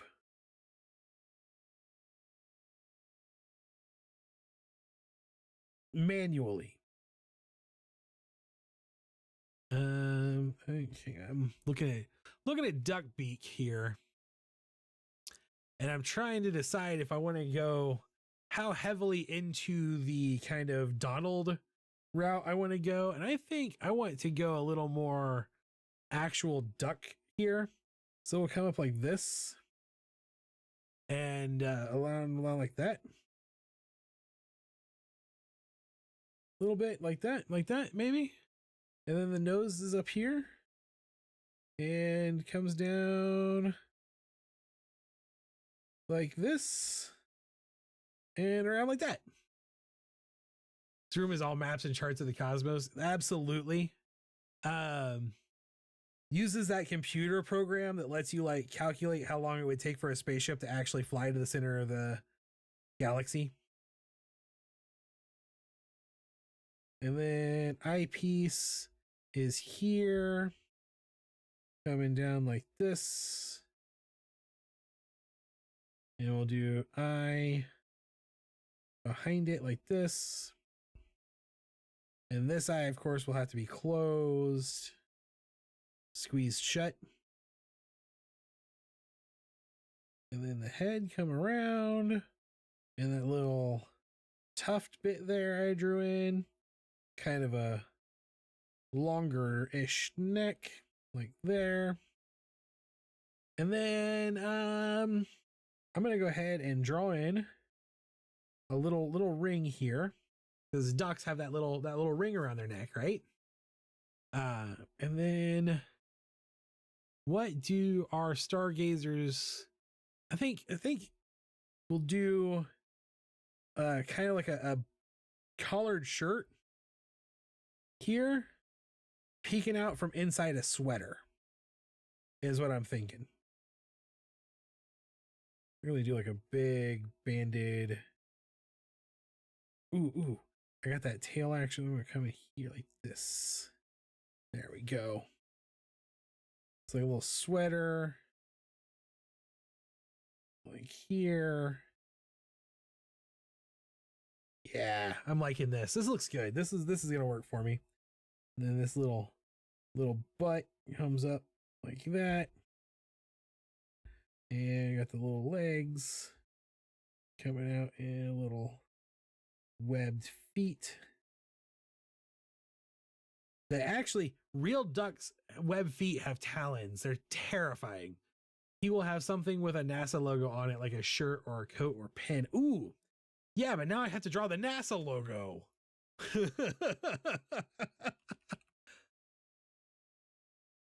I don't think the NASA logo is that complicated, actually.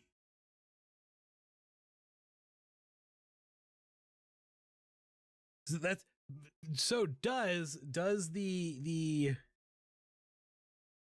astronomy bird nerd work for NASA? That's an important question that we need to know the answer to.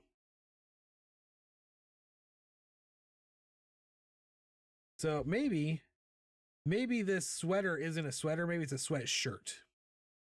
Maybe I come in here and I pull this hoodie or this collar back off. Right? Because he's got that little ring around his neck, so he's already got a lot going on in the neck anyway. Pull that collar back off. And then make this like a little hoodie hanging down back here.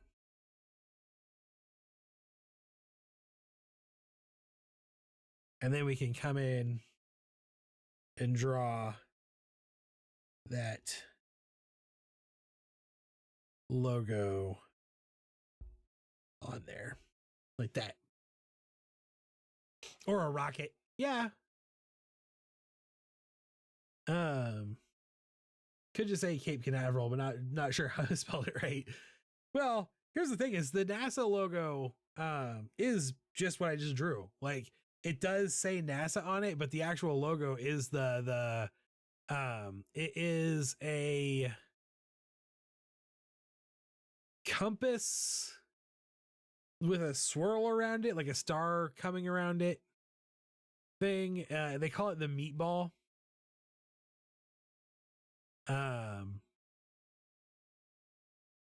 The worm around the with the orbit. There's a whole thing here.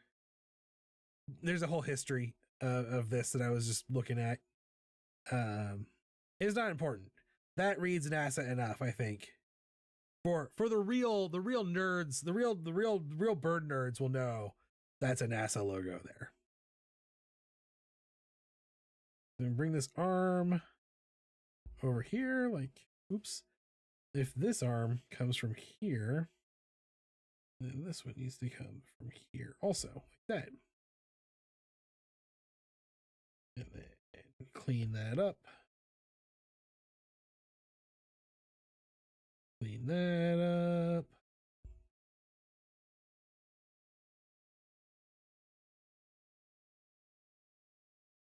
I'm going to give him a little cuff. So I'll do a little cuff over there so you can see that, and then we'll do a little cuff over here too. Little cuff. And he's pooing it. He's going full blown poo here. No pants. And then we'll come and we'll do. Again, I like cartoons. I think I've said that before. I love cartoons. And there's a thing cartoons do with telescopes where the eyeball kind of sticks up out of the telescope. I'm definitely gonna make that joke. And then a little round ring around like that. And bring this down here like that. And I'm just going to do like a metal plate action here. Like it's holding this telescope that our tripod is connected to. Like so.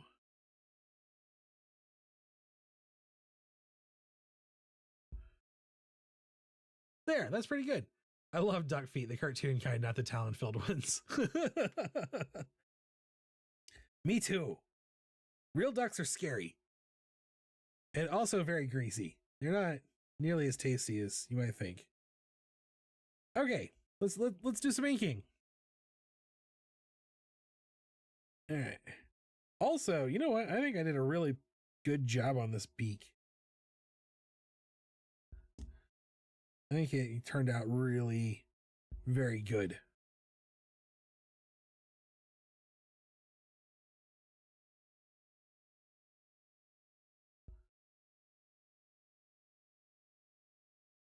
I'm gonna bring this here. There we go.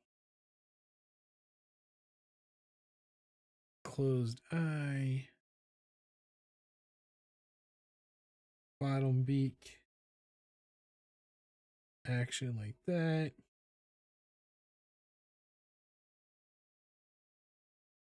This eye needs to be here to be in line with the beak's perspective.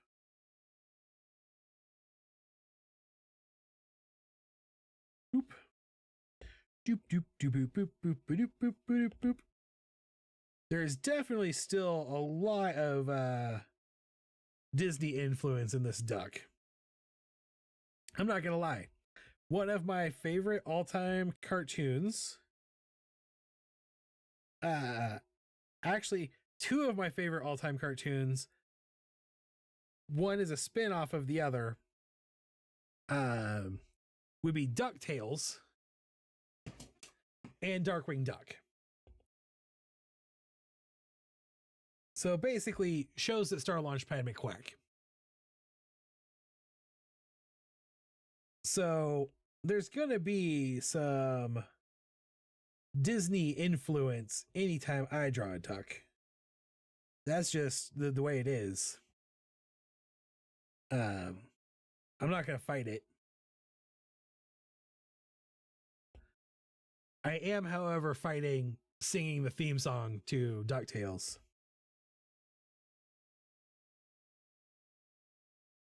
Because life is like a hurricane here in Duckburg. Race cars, lasers, aeroplanes. It's a duck blur.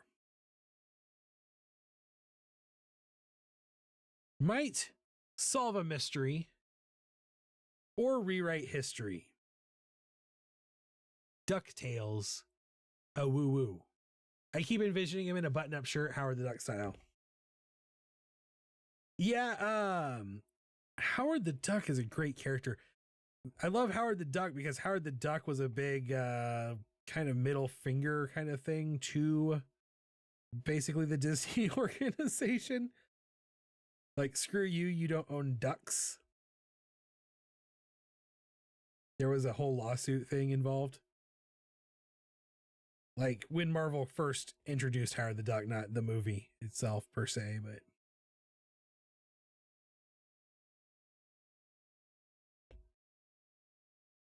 it's a duck blur, might solve a mystery or rewrite history. I can sing poorly.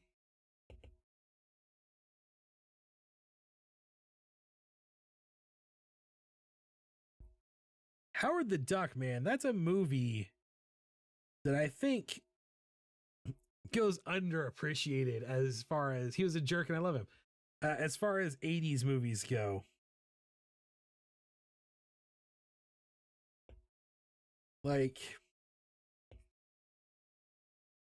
how 80s is it to have a sex scene between a human woman and a duck muppet? That's not something that happens outside of the 80s.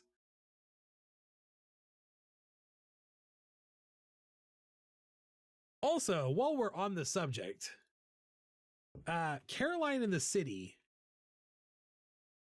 was an underrated TV show. I enjoyed Caroline in the City.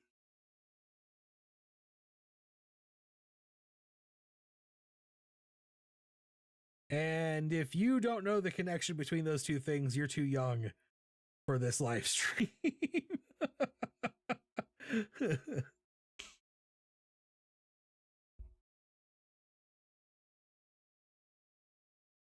I gave my little cartoon duck feet here some little pointies on them to be more in line with talon toes. I still the first time I saw, remember the first time I saw it, I was not expecting how adult it would be. No, it's because it had a Muppet and was based on a comic book, so everyone assumed it was for kids. And that's a problem still. Like,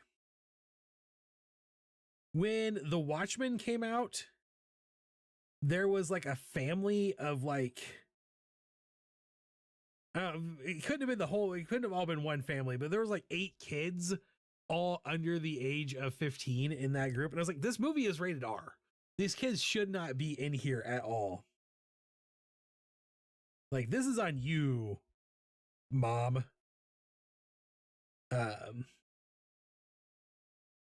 But when I went and saw the first Deadpool movie, there was a bunch of kids in the audience, and I was like, do people just ignore the fact that the movie is rated R because it's a comic book movie? And I don't think Howard the Duck was rated R. I think it was PG-13. I'd have to look it up. I guess I could look it up. I have internet access right here. But back in the 80s, PG-13 was still like basically R light. Whereas these days, PG-13 is basically G heavy. Like PG-13 was invented specifically for Raiders of the Lost Ark, I think, is what if I remember correctly. One of the Indiana Jones movies.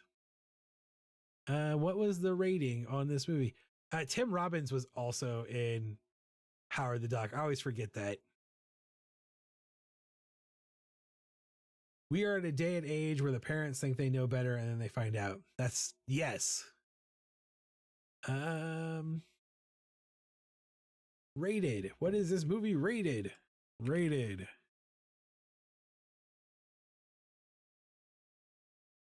Do you? It doesn't tell me on the Wikipedia article. Maybe does IMDb tell me? I think that's true of just about everything in our society, going back to like media literacy.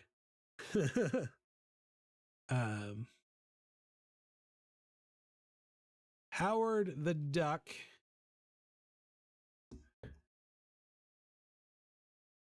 Rating. In the UK, they cut 46 seconds to get a PG rating. That would imply that it was rated PG-13.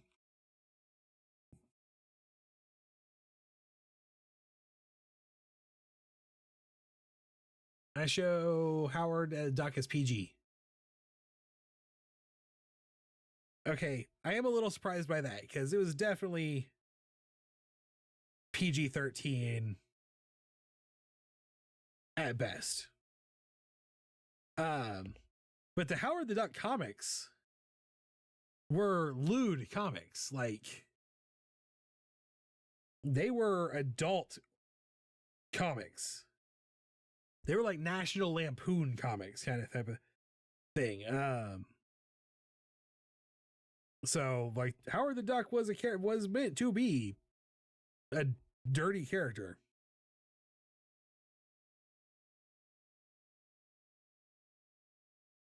Definitely not PG. No. Definitely not PG by modern standards.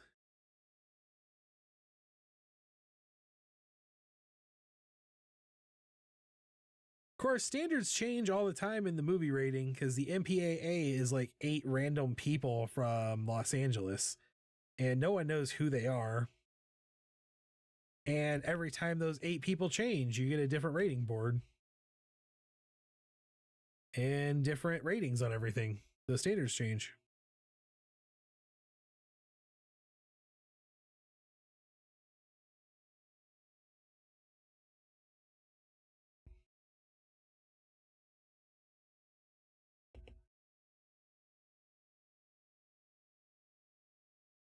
Okay, yeah, I'm liking this.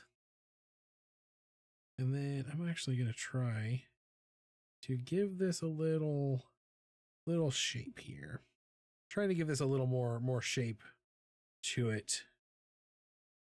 This is part of the problem with doing like a sticker pack like this, the way I've done these, is that I lose consistency in the style because in between settings, I decide to make changes to the level of detail or whatever. He's a duck equivalent of Bad Santa. Yeah. That's yeah, that's kind of the idea. I mean, Howard the Duck should have been literally Howard the Duck is like American Pie. is like a National Lampoon kind of thing. So like if you take the comic book and make a movie, it's going to have to be rated R. And there was talk not too long ago about Marvel making a new Howard the Duck movie because people were really excited to see Howard the Duck in the Guardians of the Galaxy post-credits teaser, just kind of as a fan service thing. Mostly is the reason it was there. It was never intended to be a movie, but that was so popular that like conversation started to happen And I think it probably got shelved because they were like, if we were going to do it, it'd have to be rated R. And at the time, they weren't going to make any rated R Marvel movies. But now that Deadpool and Wolverine is the highest grossing Marvel film of all time, they might be reconsidering that. All right. Time for this little wingy flap here. It's hard to hold things when you don't have thumbs because you just have little wingy flaps. Sleeve. And then let's go ahead and loop these through and trim them again. I don't mind doing that. Like so. I like the trim tool for doing things like this because then I know my line art is lining up good. It just feels right that way. I knew it was him immediately. Yeah. Oh.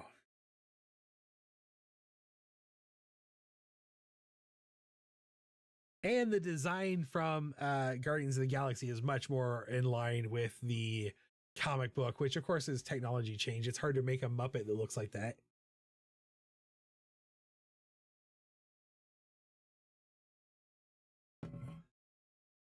So CGI is where you have to go. Okay. Oop, and I was going to put a pupil over here. All right. This is my, oops, almost forgot. The little neck ring that makes him a duck. This is my line art. I'm pretty happy with it. Time to do some color. Duplicate layer, duplicate layer. I gave this duck a little duck neck ring. And I think because I gave him a little duck neck ring, it means his head has to be green.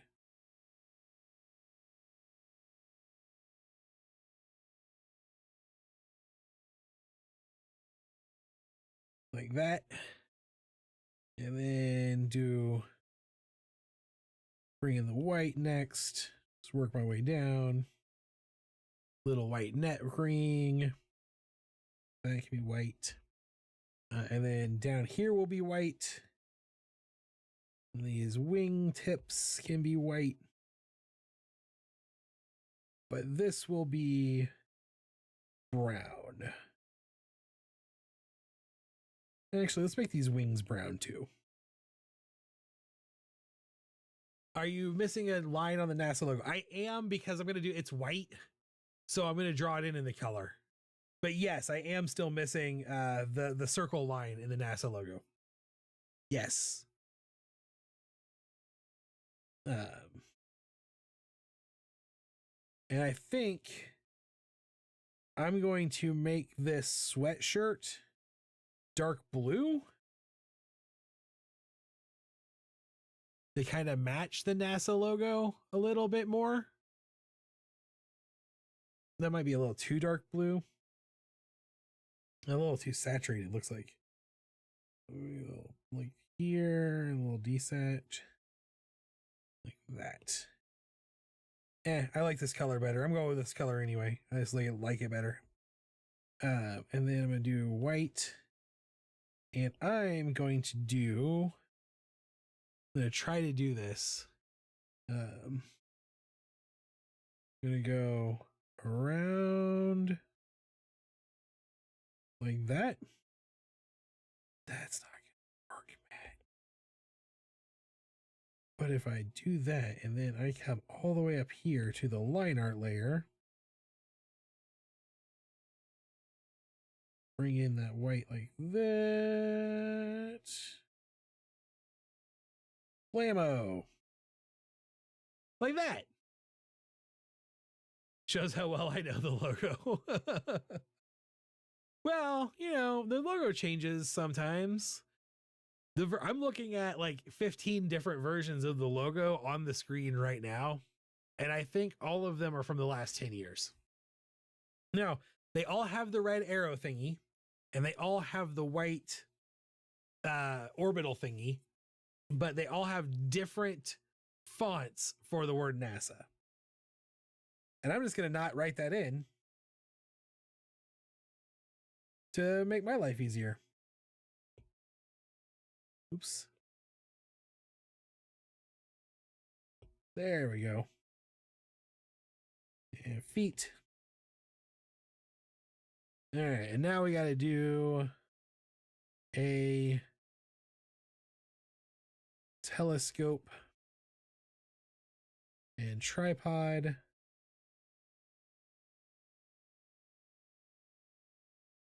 Like so. I was just seeing the blocky letters in my head. Yeah, that's NASA has an official serif font and an official sans serif font. Just say it's written on the back of the sweatshirt. Yeah, that's what we'll do. They have the serif font. Oops. That looks something like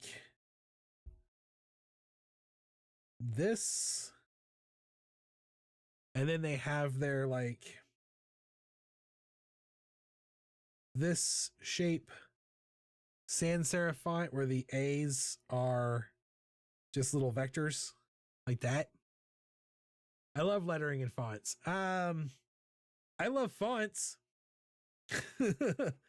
I have been practicing lettering more and more, but I 100% have a Creative Fabrica subscription just to have access to an infinite library of fonts. That is who I am as a person. But I'm trying to get better at hand lettering. It's a skill that I've always kind of wanted to be better at and never put the work in. So now I'm putting in some work and trying to just do better with hand lettering. And then come down around like here.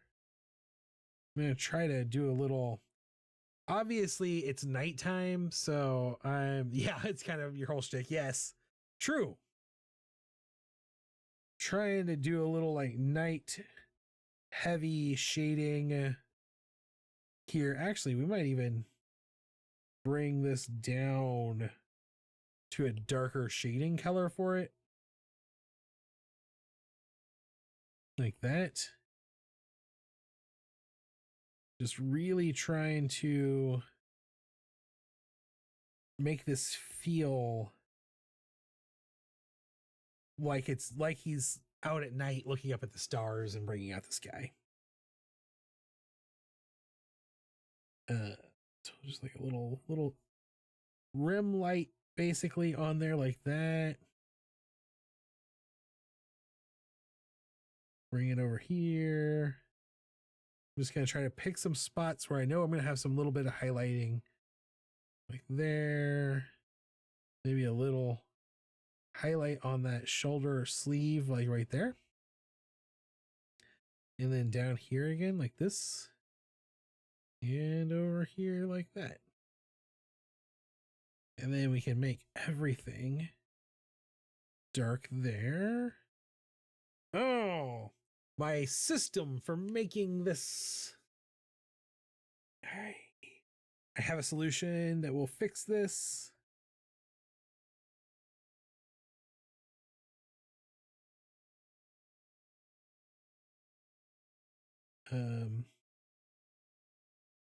Bring that back, come back down here, come to this, and we'll just fill that all in with our gray. And we'll come down here to this layer and fill it in with our white. And that should, oh, if that needs to be white.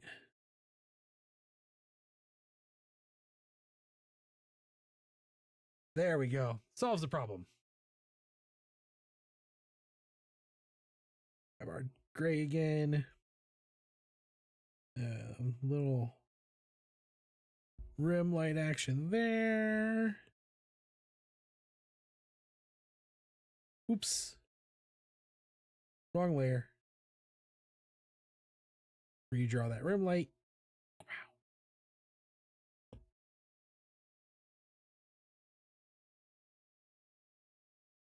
And then we'll just come over here and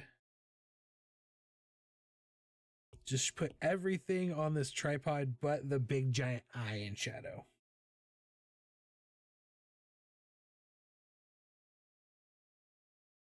There we go. I like it. I like it a lot. I think this bird nerd is good looking bird nerd. And I think that brings us about to the end of the stream. It's getting close to 9:30, so we've been going for 2.5 hours.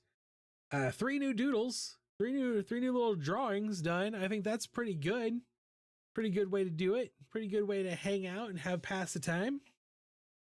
So once again, I just want to say I'm extremely thankful for you, your support, your encouragement. You're coming and hanging out with me while I draw some dudes.